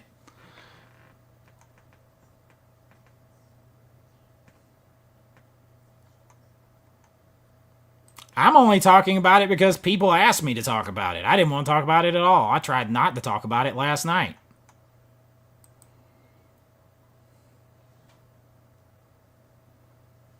Correct.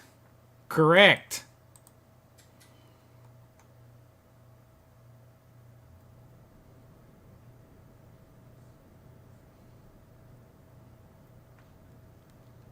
Man, y'all know, everybody that follows me know I hate drama too. I hate it. Hate it. It will. It will. If it keeps on, then stuff's going to start to get region locked. So it will. Nothing ever has no effect. That's always the biggest misnomer. Nothing has no effect. Dude, why am I concerned with his live? You are the one that brought it up.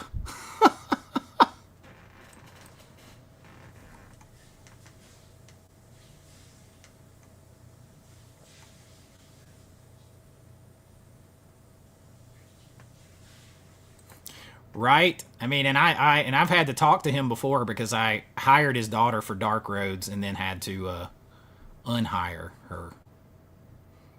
You can go see that on. You can see you can see where we cast her. Like, you can go Google Dark Roads, and that was fun. They have to protect their interests. Listen, nobody's gonna look out for your own butt but you. Like, you can't trust other people to do it. They have to, because everybody thinks they just got mega bucks. I'm telling you, man. The margins on the movie stuff is so small. I wish Blockbuster Box Sets was still in here, because me and him have been looking into acquiring 4K rights and everything, and I'm going to tell you it is infinitesimally, it is small margins. Small. Like, we knew already if we got one, we would make nothing on the first movie. Nothing. You make nothing, pretty much.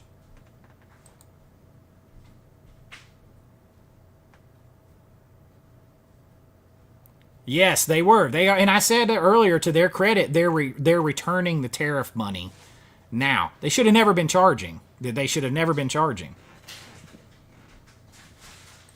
Yeah, it can definitely have an effect on us. It most certainly can. And because I'm telling you, if that stuff starts getting region locked and everything, prices are going to change too.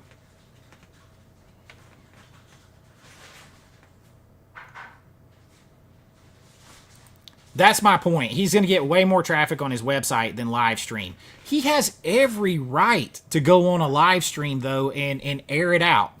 But my late uncle used to say, don't break the law when you're breaking the law. Like, you know, if you got something in your car you're not supposed to have, don't have a tail light out or an expired tag. Don't break the law if you're breaking the law. If you're doing something that's playing in the gray area, maybe don't call attention to it.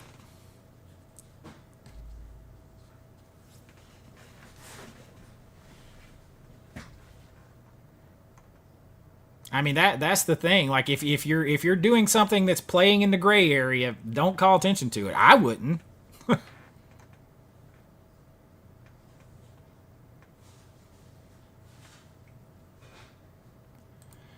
William, did you hear the rest of it, though? How, explain to me how. Vinegar Syndrome paid, and I love you to death, man, but Vinegar Syndrome paid to have the exclusive rights to retail sell that movie in the United States. Imprint paid a small fraction of that price to have the rights to sell it over here in Australia. They paid for these other rights over here that are much cheaper.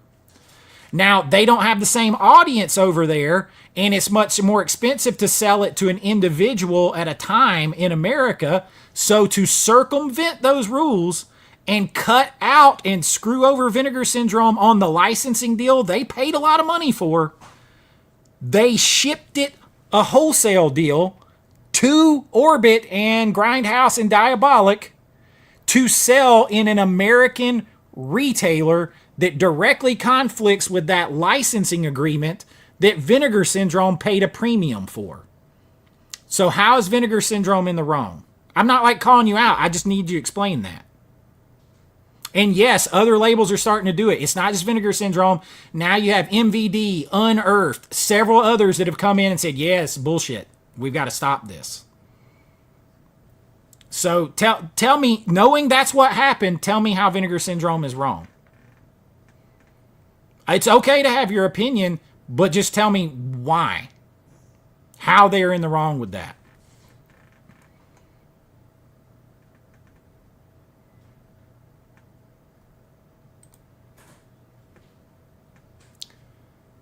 I mean, I don't agree with 90% of what Dead Pit said. Because, like, he said things like, well, they made $500,000 on the keep. No, they didn't. Again, no, they didn't. That's how much revenue they generated.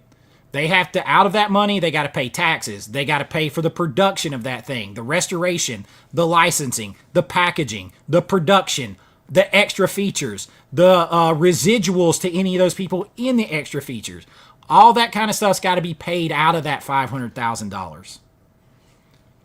It's just like I said, if you go and spend $20 on wood, nails, and paint at the store at Home Depot to build a birdhouse and you sell the birdhouse for $50, you didn't make $50. Take the $20 off for the cost first, now you're down to $30. Now how much does it charge you? eBay charge you 13% to sell it on there.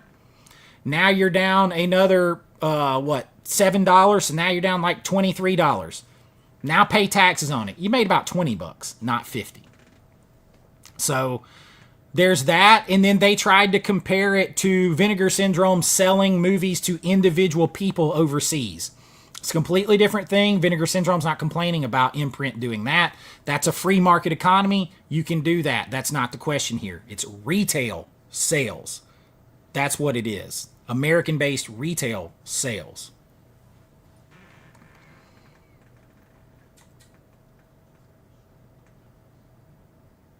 That's it.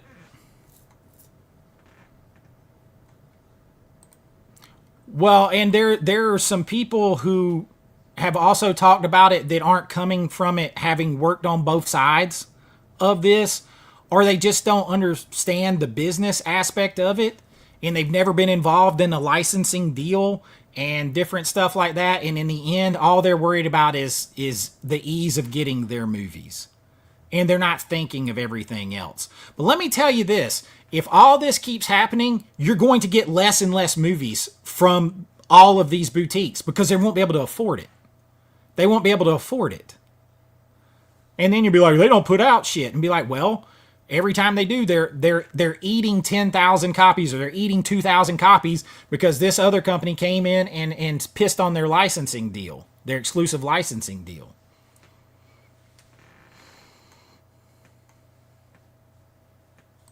I just hate, I hate when people spread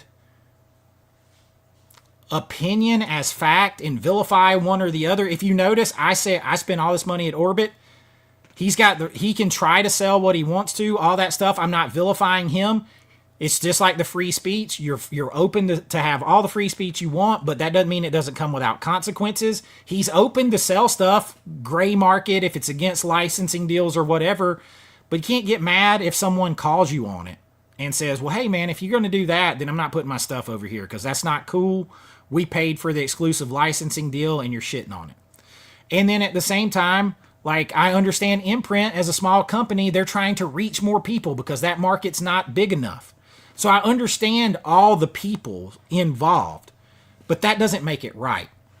And so when people come on and they don't know and they've never dealt with the stuff personally, and they just kind of take a side because it's whatever benefits them, I'm like, man, put yourself in their position. It's not okay to just take someone else's money or the thing that they paid for just because you want it too. Like, I really, want $1 million, but it's not okay for me to go take it from the bank. It doesn't belong to me. Like, And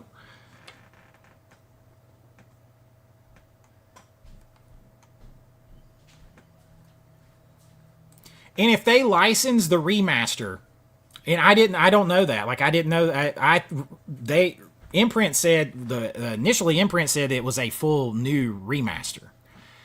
So that's the same problem they're having with Arrow and the Roadhouse. If you licensed it to them for use over there only, that makes it even worse. Because now they're over here using your work, your money, against you. And they're making a higher profit because they didn't have to go through the restoration process. So they're using you against you. That makes it even worse, man. That makes it even worse.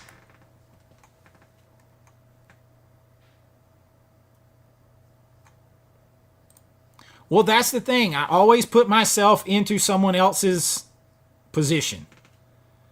And if I paid all this money to do this, and this is my whole company, and this is my whole living, and all this kind of stuff, and I did it the right way, and someone else pays a lot less, and they're just like, well, I'm going to screw him over, shortcut him, come in on his territory.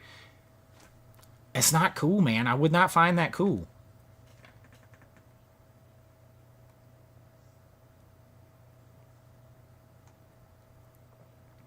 Oh my God, man. Because there's licensing agreements for specific territories to sell, to be able, they paid to be the only one allowed to sell that movie in this territory in a retail space. They paid for that right. You are infringing on their rights, their contract, their license that they paid for.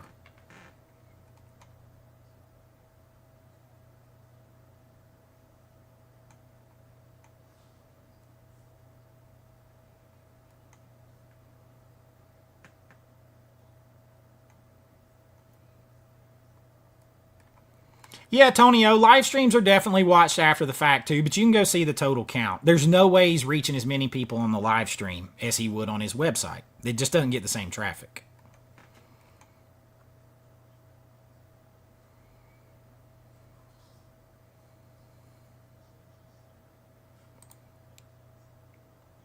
You're the only person that I've ever heard of that's gotten a screener from Shout. You are the only person I have ever heard of that gets one from Shout. I don't know anybody else that does. Wouldn't affect my review either, which, I mean, might be a very short chance of me having one for very long. I 1,000,000% agree on Convoy. I had my top 50 4Ks of all time that I've seen. Convoy, I'll spoil it for you if you haven't seen video. Convoy's #1. It's the best 4K restoration I've ever seen. From where it started to where it ended, it's the best I've ever seen.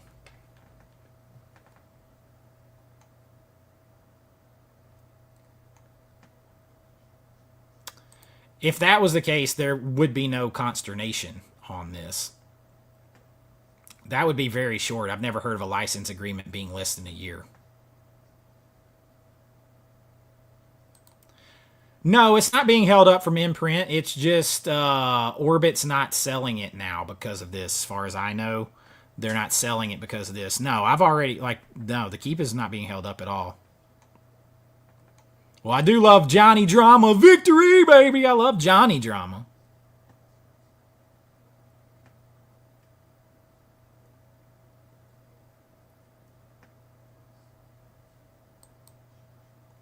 I don't know how he made sure of that. Because if somebody owns the rights, the licensing, then, again, the bigger problem here is between Orbit and Vinegar Syndrome. Okay, that's the bigger problem. Imprint is the one who is infringing on their rights. Okay. But then it's kind of the equivalent of you're selling something you shouldn't be selling at that point. Now, he can sell it, but he did get a cease and desist. And I mean, I don't know. Like, it doesn't matter, William. Any way you cut it, imprint is infringing on the right that Vinegar Syndrome paid for. It doesn't matter how you cut it, brother. It does not matter. And I put you in the position. If you leveraged a ton of money to buy the rights to sell something exclusively in your state, and it was super expensive. It was, or let's just say it was $1,000. I did this before. It was $1,000 for you to be the only one who could sell that in a retail space in your state. Nobody else could do it. You paid the premium for that. You put all the work behind it, the money, and you paid the premium for that. And the person in the next state, a smaller state, they paid $200 to sell it in their state only, in retail space. And you said, well, cool, it don't matter because it's a little small state. It doesn't matter, and they can't sell it here. And then they realized, hey, we can't sell enough here, and they snuck in and undercut you to all these retailers to sell it in your state where you paid you sacrificed everything, you leveraged everything to pay for that. You'd be all right with that? You have to ask yourself that.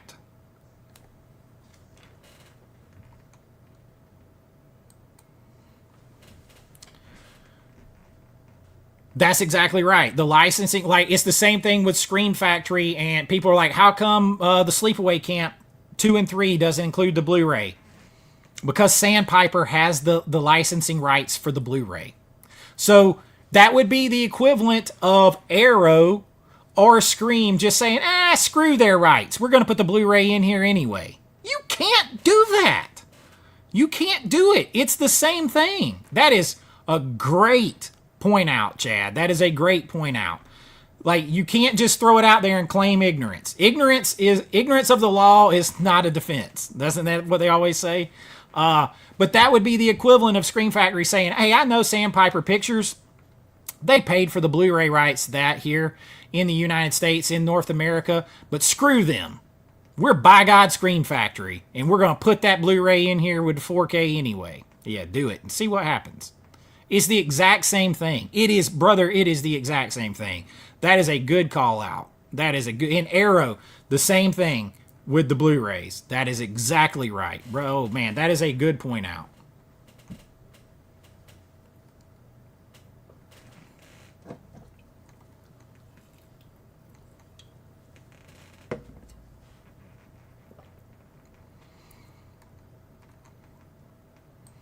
I mean, honestly, the only way it's going to affect us is if you just have to order directly from the company, or if it pushes it to the point where they 4K lock, they region lock 4Ks. They've only returned a few of mine, and it's happening very, very slowly, and it's still not the full amount, but it's something. I mean, I'm not telling people not to buy from Orbit. I promise you, I haven't said don't buy from Orbit. I just said I bought $3,800 worth of stuff from Orbit last year. I buy Orbit all the time. I do videos on Orbit, trying to get people to buy from Orbit. So, but that don't mean I agree with. I love my children, but that don't mean I don't discipline them. I don't agree with everything they do. No, those are both Screen Factory. You just this week yeah. you opened one more. Yep. But like I love my children, but that don't mean I approve of everything they do, and I have to discipline them sometime and call out and say, hey, you shouldn't do that.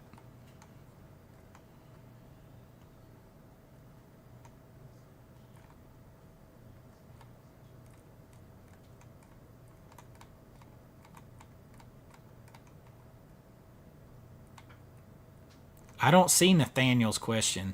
Am I missing Nathaniel's question?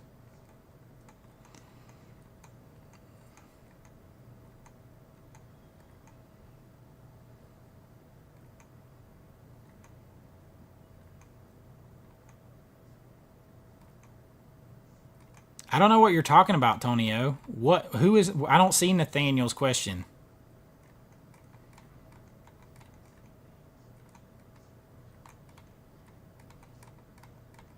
I mean, here's the one thing I will say too.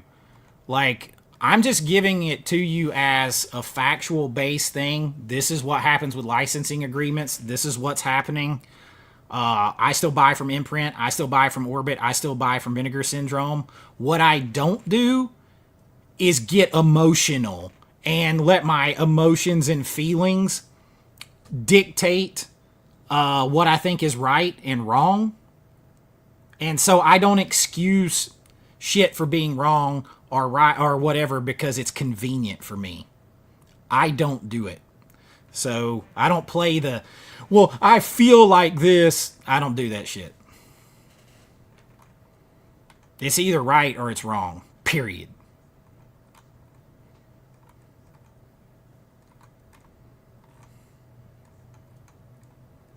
I understand, like, where each one of these companies is coming from. But Imprint, if they want to sell it in the United States, they need to do it the right way. And Orbit, they got a total right to sell these if they want to try to sell these and play in the gray area. But if somebody slaps their hand and says, hey, well, if you want to play in that gray area, you're not going to do it with us. We got to protect our investment. Then they got to be ready for that too. And Vinegar Syndrome has every right to protect their investment and what they spent. So that is all three of them's sides of the thing.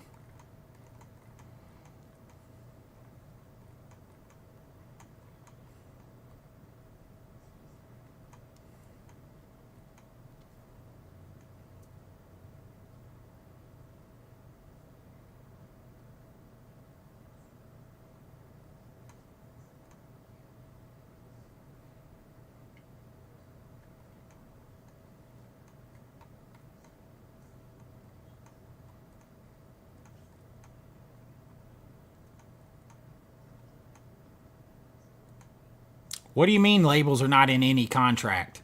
Yes, labels have contracts. That's what the whole licensing is about. Otherwise, you could just pick any fucking movie out there and grab it and restore it and say, hey, it's mine. I'm putting it out. You can't do that, man. You have to have a licensing deal. You got to have a contract. It's not. It's not a dispute because one company paid for the deal for this spot. This company paid the deal for this spot. And this company that didn't pay for this spot is selling it in this spot anyway.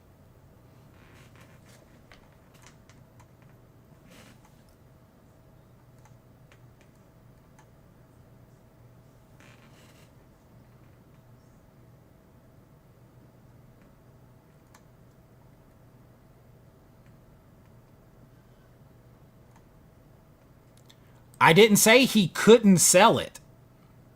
Like sometimes am I like speaking different languages? It's like, I didn't say he couldn't sell it. I said he has to be ready to deal with the consequences of selling it and playing in that gray area. I didn't say he couldn't sell it.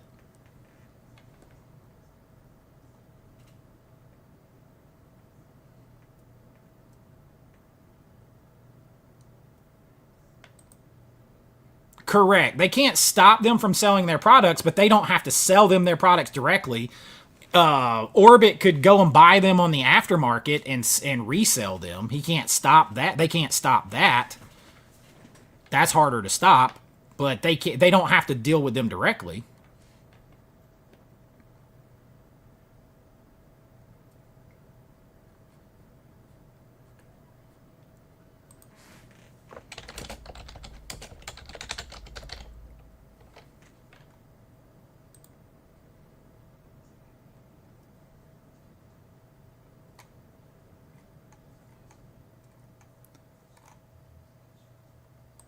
Tony, if you're just taking someone's word for that. Show me a link, send me a link. But even if they are, they're doing the wrong thing too. That doesn't mean that it is Vinegar Syndrome selling it to them.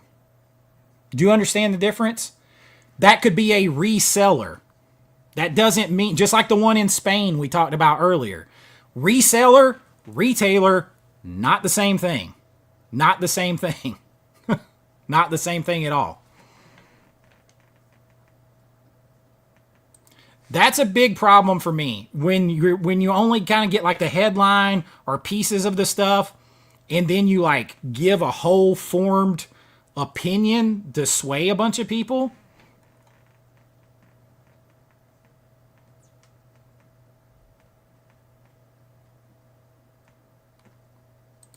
Correct, Becca. This has nothing to do with how much you like anyone one way or the other. That's the problem. People can't separate anymore. They can't have discourse and the debate and separate like facts and legalities from what they feel about the situation. And I am just totally not that person. I can definitely empathize. I empathize. I more than most people you know. But when it comes down to making decisions and looking at the facts, all that shit goes out the window for me. Then it's like, what is this? What is that? What is this? I've even told Rich, I'm like, I can't do that because I think it's wrong. Go, you know, I don't agree with that 100%. I don't care if these people are doing it. I can't do it that way on stuff, even if it's legal. If I don't agree, if I don't think they're doing it right and they're going to get busted for it or whatever it is, I take the feeling of like, man, it feels like I should be able to do that. That's not fair because this person's doing it. But if it's not right, brother, I ain't doing it.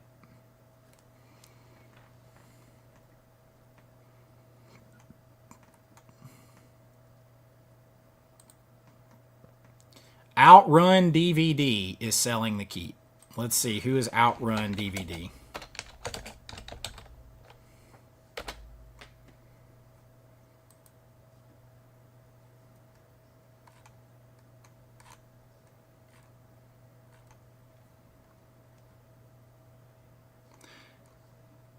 Now this is just a, let's see.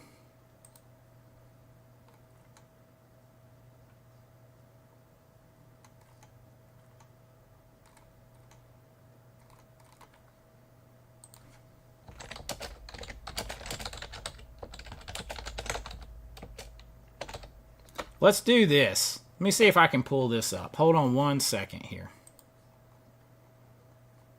I got my screen over here. Let's see if we can pull this up.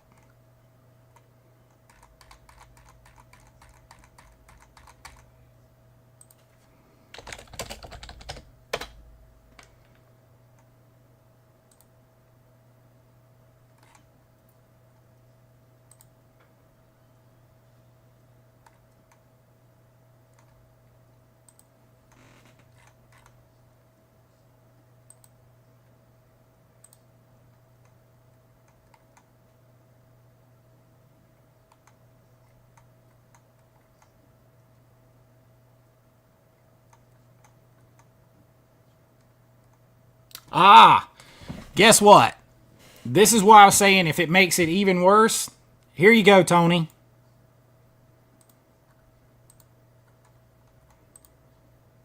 I'm an IMDb Pro member, so I can pull this up.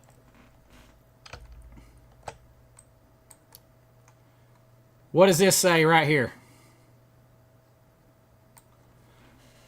Vinegar Syndrome owns the worldwide rights to the keep, which means they licensed that territory only to imprint, which, yes, makes it way, way, way worse.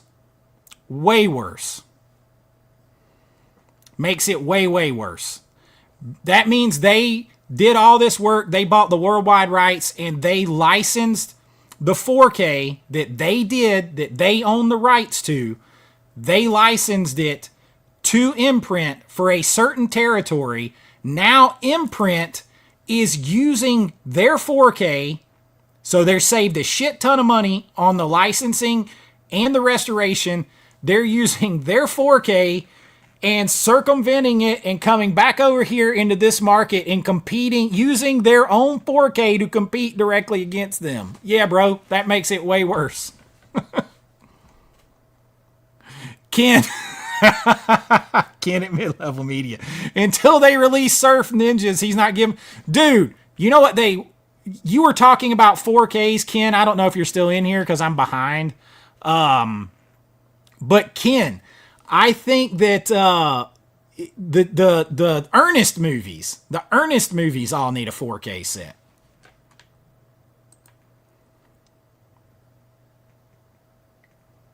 Well, I mean, it's their, like, Vinegar Syndrome, though, this is their business. Like, this is their business.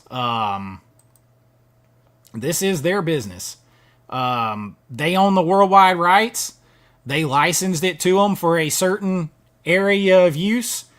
They're circumventing that and coming over here and selling it direct. They're using them to directly compete against them, because Vinegar Syndrome owns it all.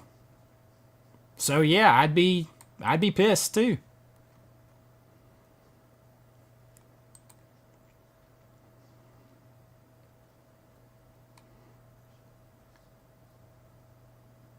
I do not have family dinner from TerrorVision. Oh, you got a video dropping later today. Oh, check it out. Check out Boogeyman's Closet. He's got a video dropping.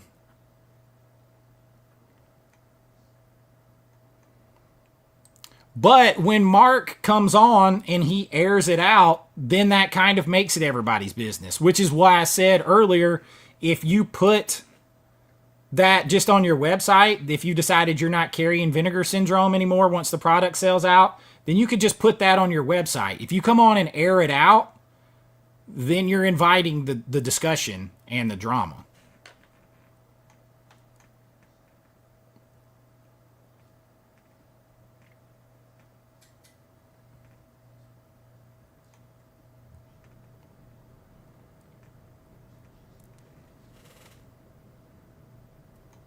It's not a fresh remaster. Apparently, it is Vinegar Syndrome's.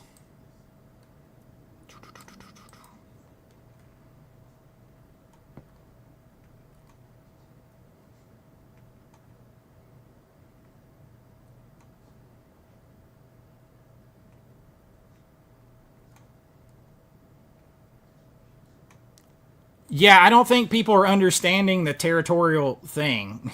Just go watch Smokey and the Bandit. Beers could be sold in certain territories. He couldn't bring Coors beer back east of the Mississippi because that was bootlegging.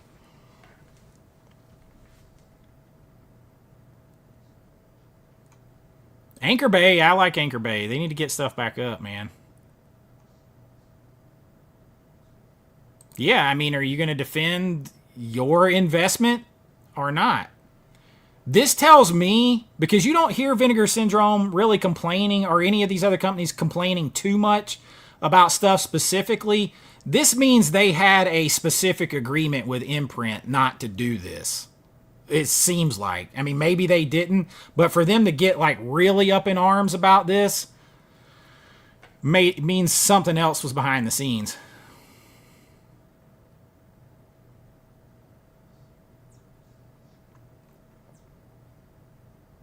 I honestly feel like the wrong starts with Imprint. They should only sell it in the territory they were supposed to. That doesn't mean they can't sell it to you or me in the United States. That's free market. That's not a retail. They're not selling it wholesale to a retailer to be resold in a retail market in a different territory. They're selling an individual sale that's completely different.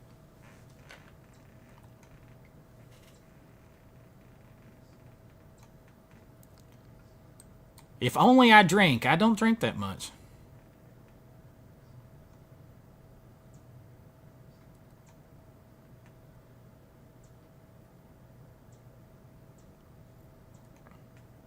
I feel like Imprint is in the wrong for violating the territory license. And I feel like Orbit is in a gray area because they're just a small business trying to make money. And they got caught, they got in the middle of this, and it really pissed off Vinegar Syndrome on this particular one. So I feel like that's where it's at.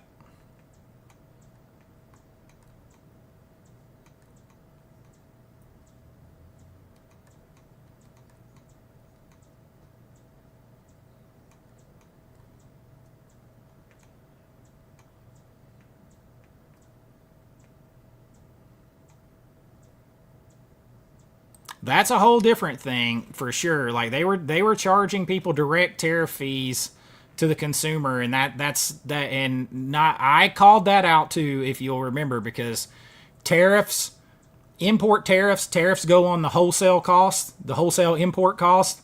They do not go on retail, and all the retailers were taking advantage to slap those on a retail cost.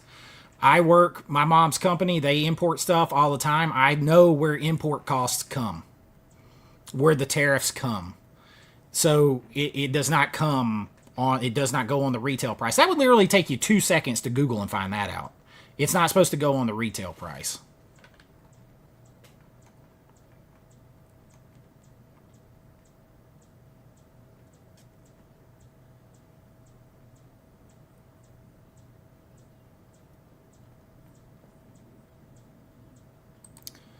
But apparently it's the same 4K that Vinegar Syndrome did. Vinegar Syndrome owns the worldwide rights to it.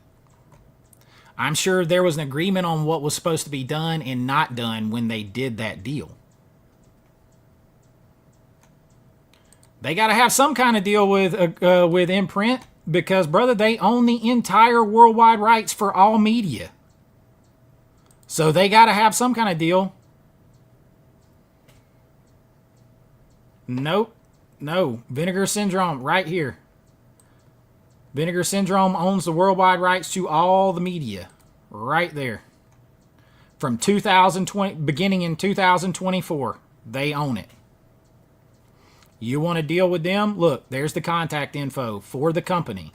You can backtrack and see who owned it when.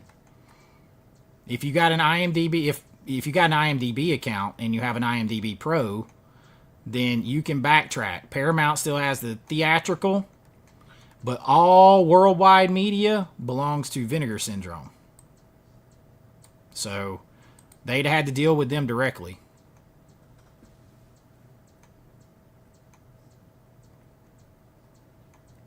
I didn't even want to, like, everybody was asking me to talk about this. This one I didn't want to talk about it, because, like, I'm not going to side with anybody. I'm just going to say, from a rights standpoint, this is being infringed by this company.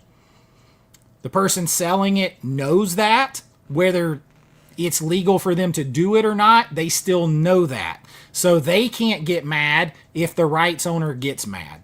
Plain and simple. Smokey and the Bandit, baby. That's what it is.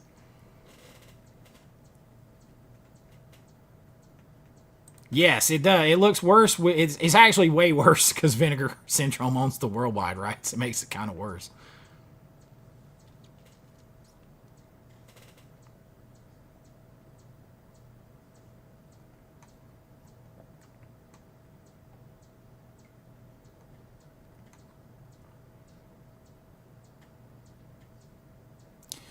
I mean, Vinegar Syndrome, I'm sure, cannot backtrack on whatever deal they have with them.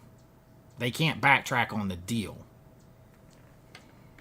So what they're doing is to just try, what they are trying to do is to keep drama down by asking Orbit, hey, don't sell this because we're dealing with all this shit with them. Don't sell it.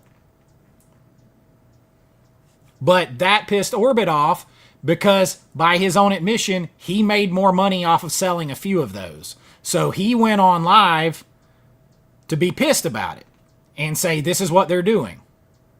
And he painted it on one side without addressing all the rights issues or anything else. That's the problem.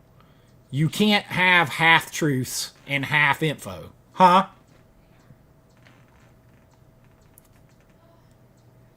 My wife's like she's an HR executive, so this kind of crap, like, she's an executive for big companies. So this kind of crap she deals with.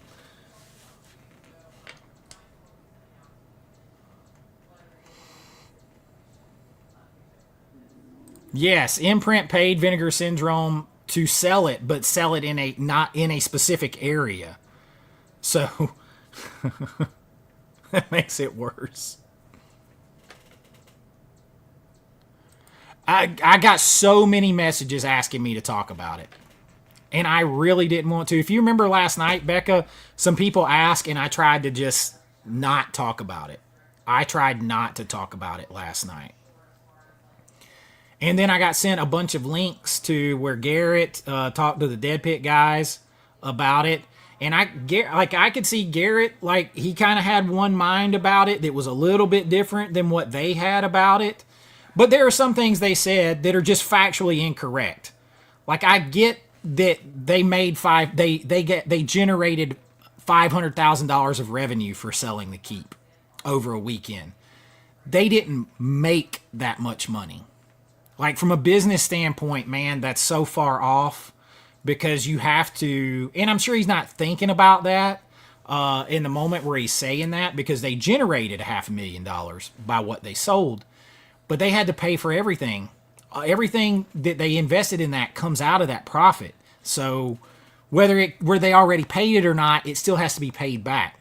The licensing agreement, which for the worldwide was, I guarantee you, not cheap. The production of it, the restoration of it, the packaging of it, the marketing of it, all that kind of stuff had to be paid for out of that, and the taxes. So they didn't make $500,000. And even if they did, just because you did a good job and you sold something, doesn't give someone else the right to take it from you. That doesn't give anybody the right to take it from you.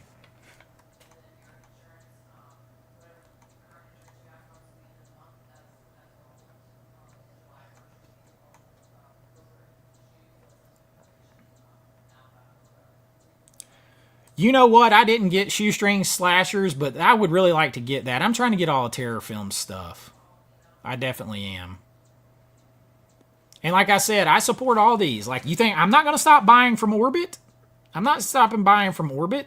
Now, I didn't buy these big imports. I didn't buy from them. I buy them directly from the company. And like when I buy, I'll buy arrows, like stuff most of the time from Arrow, especially when they do like the Arrow store exclusive. I'll buy an import. How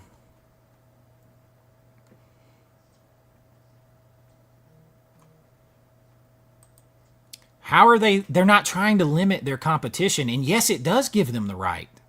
It does give them the right. I'm sorry, but it does. They paid for that right. They paid for the worldwide rights. So yes, it damn sure does. That's exactly what it means. That's exactly what it means. So do you think if Disney releases Lilo and Stitch, they're okay with someone not paying them for a print and going in there and buying prints from a movie theater in the United States and going over there and showing it in their movie theater chain in China? No, that's not okay. That's exactly.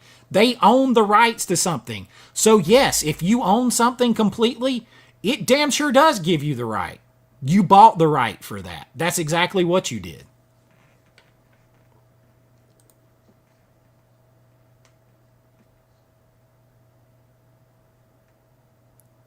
That's what I'm saying. Like, Imprint they're definitely doing something that's not right. Or Vinegar's, why are they not being sued by Vinegar Syndrome? They may end up. You got Vinegar Syndrome doing a cease and desist. But brother, Vinegar Syndrome owns the entire worldwide rights. We do not know what their whole deal was, but they would not be getting pissy if it didn't stipulate where they could and couldn't sell it in a retail fashion. If it doesn't, then they got no leg to stand on. But if their right deal with them, their licensing deal with them, says that they can only sell it in that territory, and then they came over here and sold it, then they are 100% breaking that. That is, they are 100% not okay doing that. There's a whole reason why there's territories, man. Like I said earlier, I sold my movie directly to Japan, physical media only. Then it was sold somewhere else, particular rights by rights. If everybody just went willy-nilly and sold them all over the place, then that right would be worth nothing for that territory. So that's the whole reason they're split up.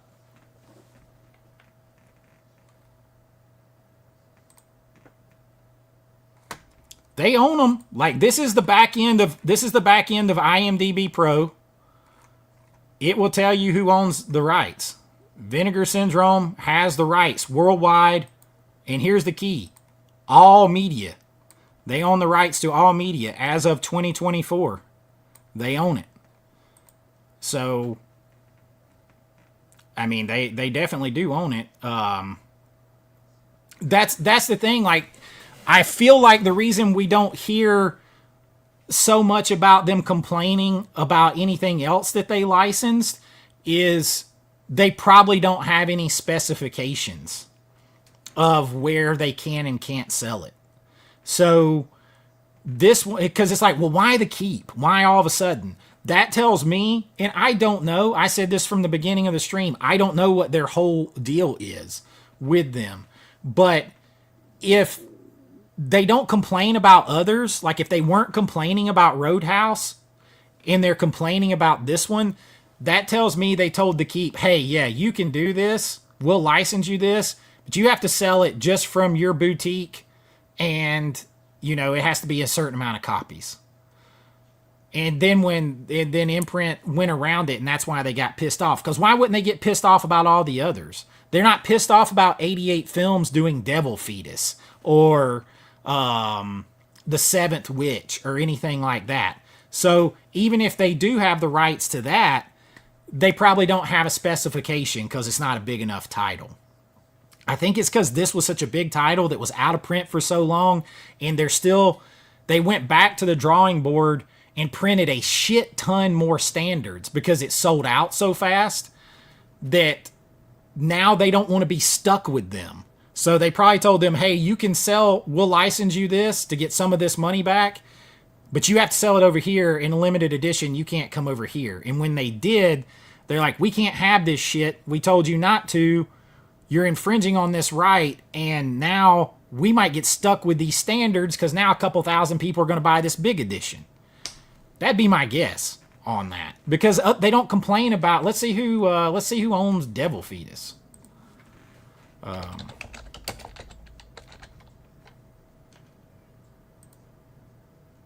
My God, there's Devil Fetus 2. That's almost disturbing. Let's see. Let's go to the companies. Yes. Well, see, Vinegar Syndrome only owns United States on that.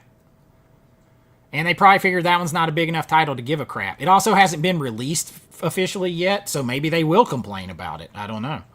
But they only own the United States. I actually don't even see 88 Films on here yet, so maybe that's why it hadn't been released yet.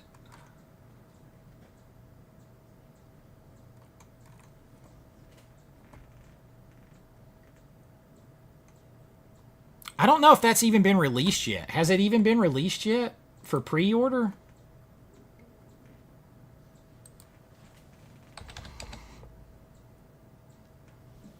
Somebody tell me. I don't think that was I don't think that one's been out yet.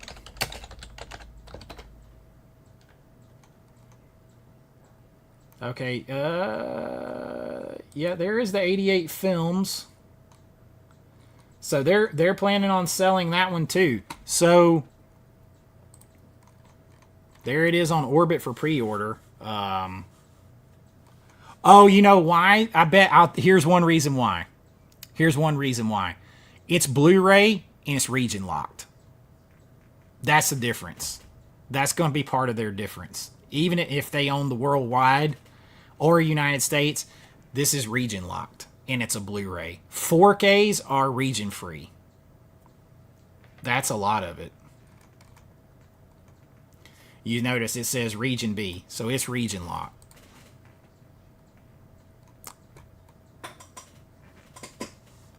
Dude, I hate, like, there's no way, like, I took I was like, after I took the I always want to call it the LSAT, and I was like, I'm never doing this. I couldn't imagine arguing every day. Bullshit on this stuff, man.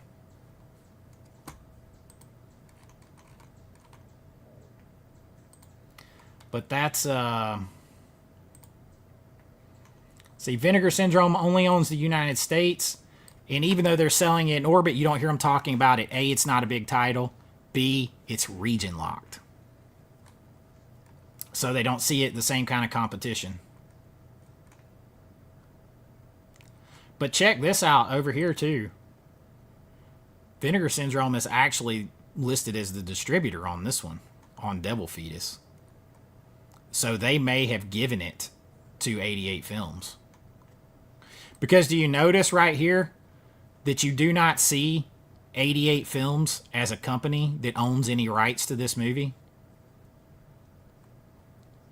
So Vinegar Syndrome may have given it to them to use.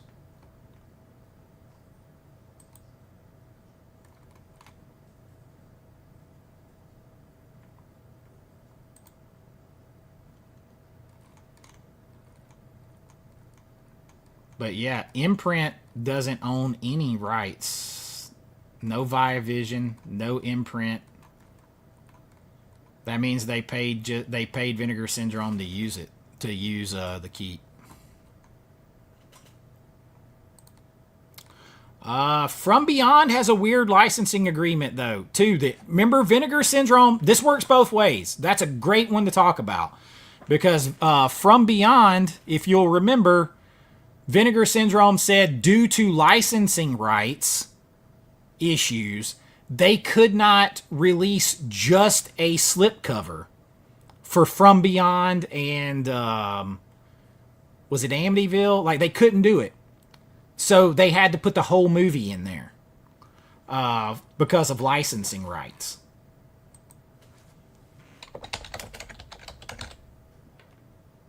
So they've had to play on the other side of this. Let's go to the company. They've had to abide on the other side of this. And that will make you pissier too, right? If you are abiding by the rules and then other people aren't abiding by the rules in the agreement. Oh, we can look. Oh, we can look and see if it's leaked. We can do that with Fire in the Sky. They're probably smart enough not to have it up yet, but we'll look.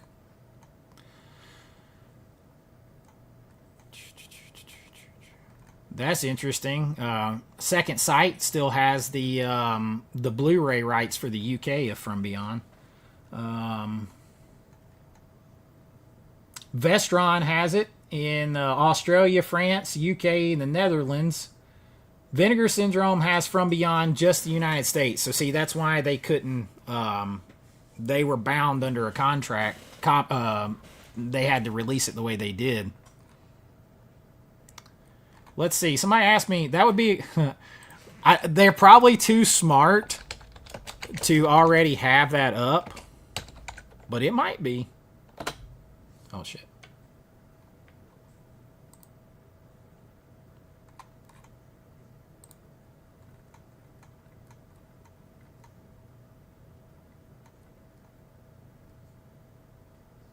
There's the Scream Factory Blu-ray. I don't see Vinegar Syndrome with any rights listed yet. They would probably wait until it came out before they did it. Because it's up to them to list it, right? I mean, it's officially, it'll eventually get listed on its own. But if you want it up early, that's on you to put it up and get it approved. So it's not.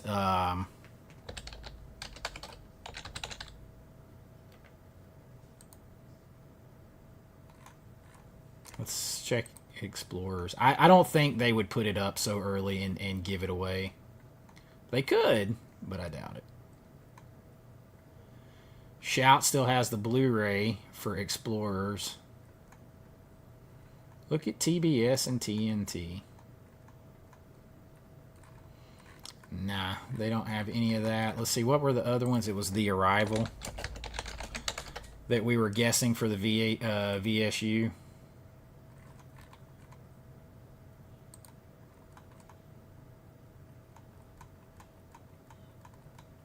The biggest thing I don't want, and I don't know if Garrett's still in here, the biggest thing I don't want is I don't want 4Ks to suddenly get region locked over all this kind of crap.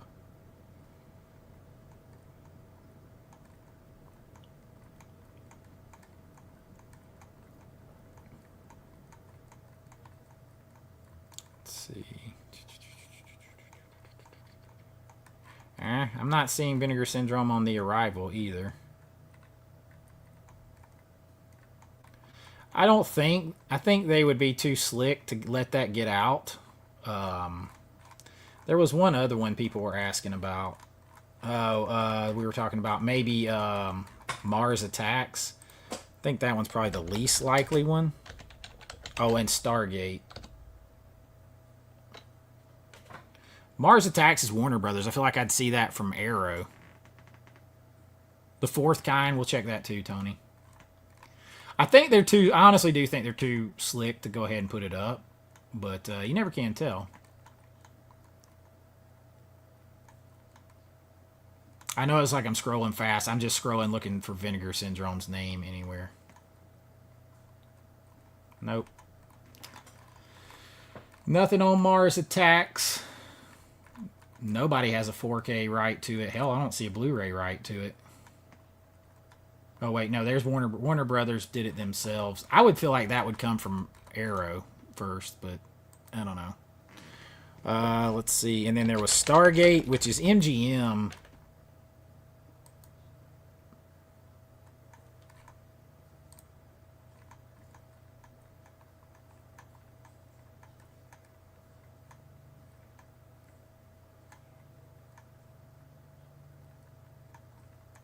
Damn, y'all. There's Lionsgate had the Blu-ray rights in the United States that expired or they've had them since 2006. So I feel like if that one's coming, it's coming from Lionsgate at some point. Check one more. We'll check the Fourth Kind. Oh shit. How do you spell fourth? How's it spelt on the movie?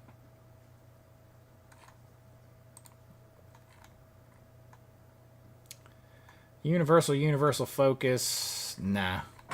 So if it's any of those, Vinegar Syndrome has not put it up yet. You got to have an IMDb first. You got to have a IMDb listing to get it.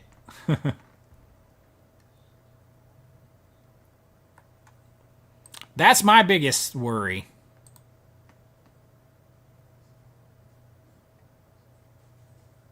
That's my whole thing, Garrett. That's my whole thing. Born to be Rad's in here. Like that's my whole thing. Everybody can like talk about it one way and the other and how they feel and everything else. I just say just do it legitimately. Like just do it legitimately. It's like I usually say, I tell my kids, like, just tell the truth. Even if it's rough, just tell the truth, because a lie is much harder to keep up with. It's just easier. Just do like. So if they made an, obviously they did something to piss Vinegar Syndrome off with this deal. They don't even own the rights, so they paid to make a certain amount of movies is what they did. A certain amount of limited editions that were probably supposed to be just sold in their territory from their boutique. And then when it popped up over here in the US, that rattled Vinegar Syndrome's cage, because they're trying to sell off the rest of their standard copies. Ultimately, behind the scenes, that's probably the deal. That's probably the problem. And I understand it. Like if I got all this money invested in it and I need to sell these and you're going to use my own product against me in the marketplace, that really sucks. That really sucks.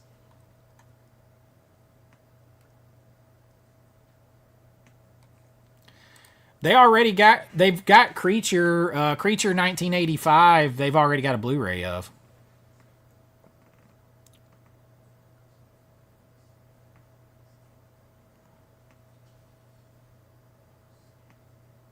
Yeah, I still my guess on that is we talked about it last night on the live stream. My guess on that is Fire in the Sky. Fire in the Sky is Paramount. So is Explorers, but that feels more. Fire in the Sky just feels more like it fits. Could be totally wrong. Could just be a shot in the dark. Doesn't have anything to do with it. My guess is it's Fire in the Sky for the VSU. And that's a good movie. That's a really good movie. Yeah, it sucks. I do not want region locking to come to 4K.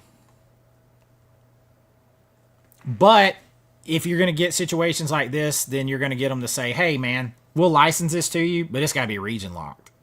That way you can't come over here, and if you do, it's region locked.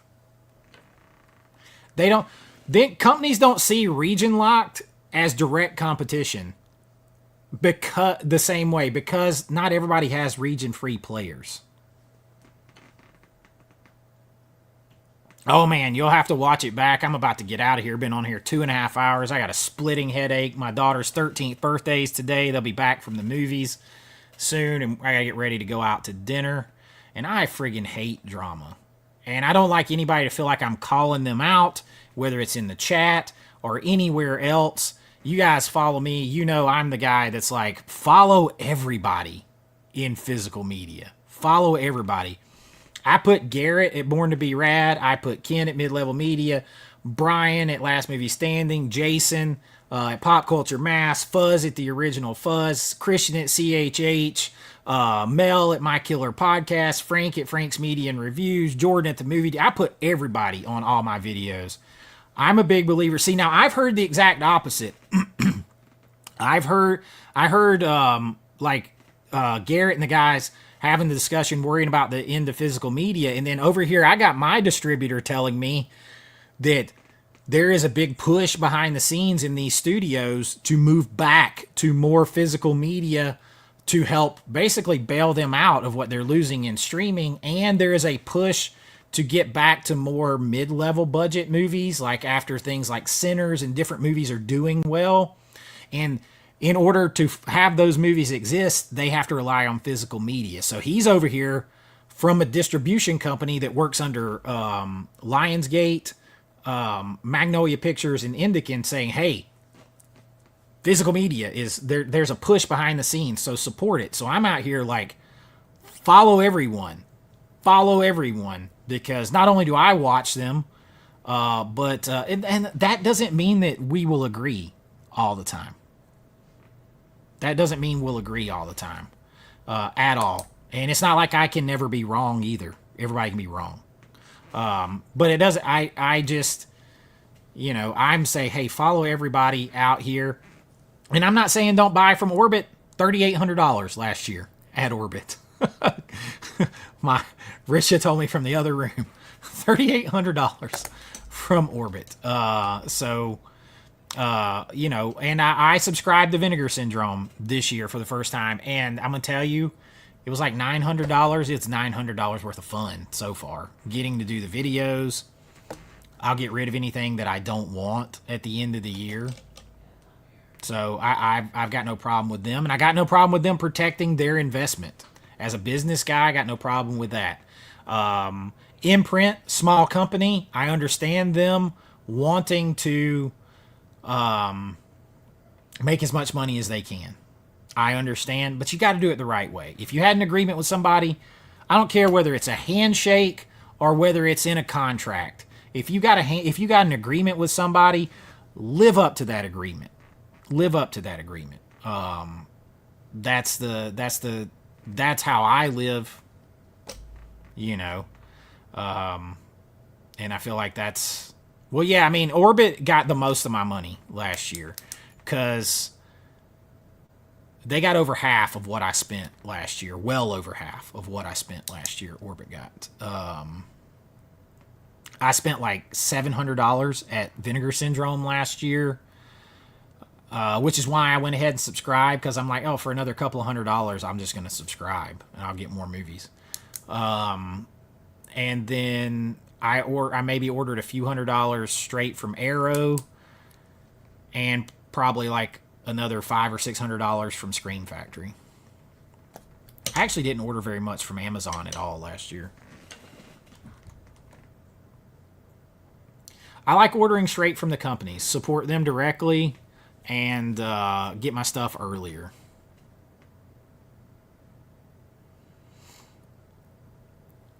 I wish Disney would. The problem with Disney is they're still living the old Disney Vault style, where they put out a little bit of stock and then take it back. They drive up FOMO, they drive up demand, and then that way they constantly sell out the stock as soon as it drops for fear of it going away. And they're not carrying dead stock, and they get all their money back instantly. That's one thing they do. They've always done that. They're kind of just extending that method. And then, I mean, Iger himself, every physical media release they put out, he sees as a detriment to streaming, which he's determined to sink Disney because they're just losing hundreds of millions a month on streaming.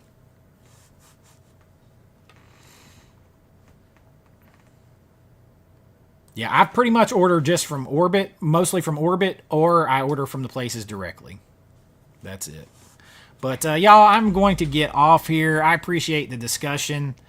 I'm always a passionate defender of small businesses because I've ran one. I've worked on both sides of this. My mom runs a small business, and I know how small the margins are. So it's like, just play by the rules, man. Like, if you're licensing something from someone, you've got an agreement, and we don't know what that whole agreement is, but they own the worldwide rights, which means they can dictate whatever they want. They can dictate whatever they want. So, you know, that's how it is. But I appreciate it, you guys. Enjoy your weekend. I got a big video coming tomorrow. List recommendations. A crazy rated R one. That's probably going to have to be censored. And then a fun one on Sunday. One that should be real fun. And I'll see you guys every day. And yes, buy direct. Blockbuster Box Sets in here. Buy direct. I thank all y'all for any super chats, for all the gifts, for hanging out. Garrett, I appreciate you coming in and talking, man. We need to do a live stream. Even saw Kenny in here. Kenny Levels in here. Becca, thank you. Mike at Blockbuster Box Sets. He had a big drop today. Y'all know I love him. He's got the Avengers thing out. But I'm going to get ready and shower and apparently go eat Chili's because that is my 13-year-old daughter's favorite, man. Like, Chili's? Of all places, we're going to Chili's. Yep, triple dipper, baby. Triple dipper. But love all y'all. All opinions. Hey, even if you get heated, that's totally cool. Just talk to me about it. And everybody don't have to agree all the time. It's all right for you to be wrong. But I'll talk to you guys later. And until next time, be kind, rewind like always. Chase with AV Pop Culture. Go watch some movies. Buy some movies. Support physical media. Subscribe to every physical media channel that you come across because we all need it and we love it. And I'll talk to you later. Bye-bye.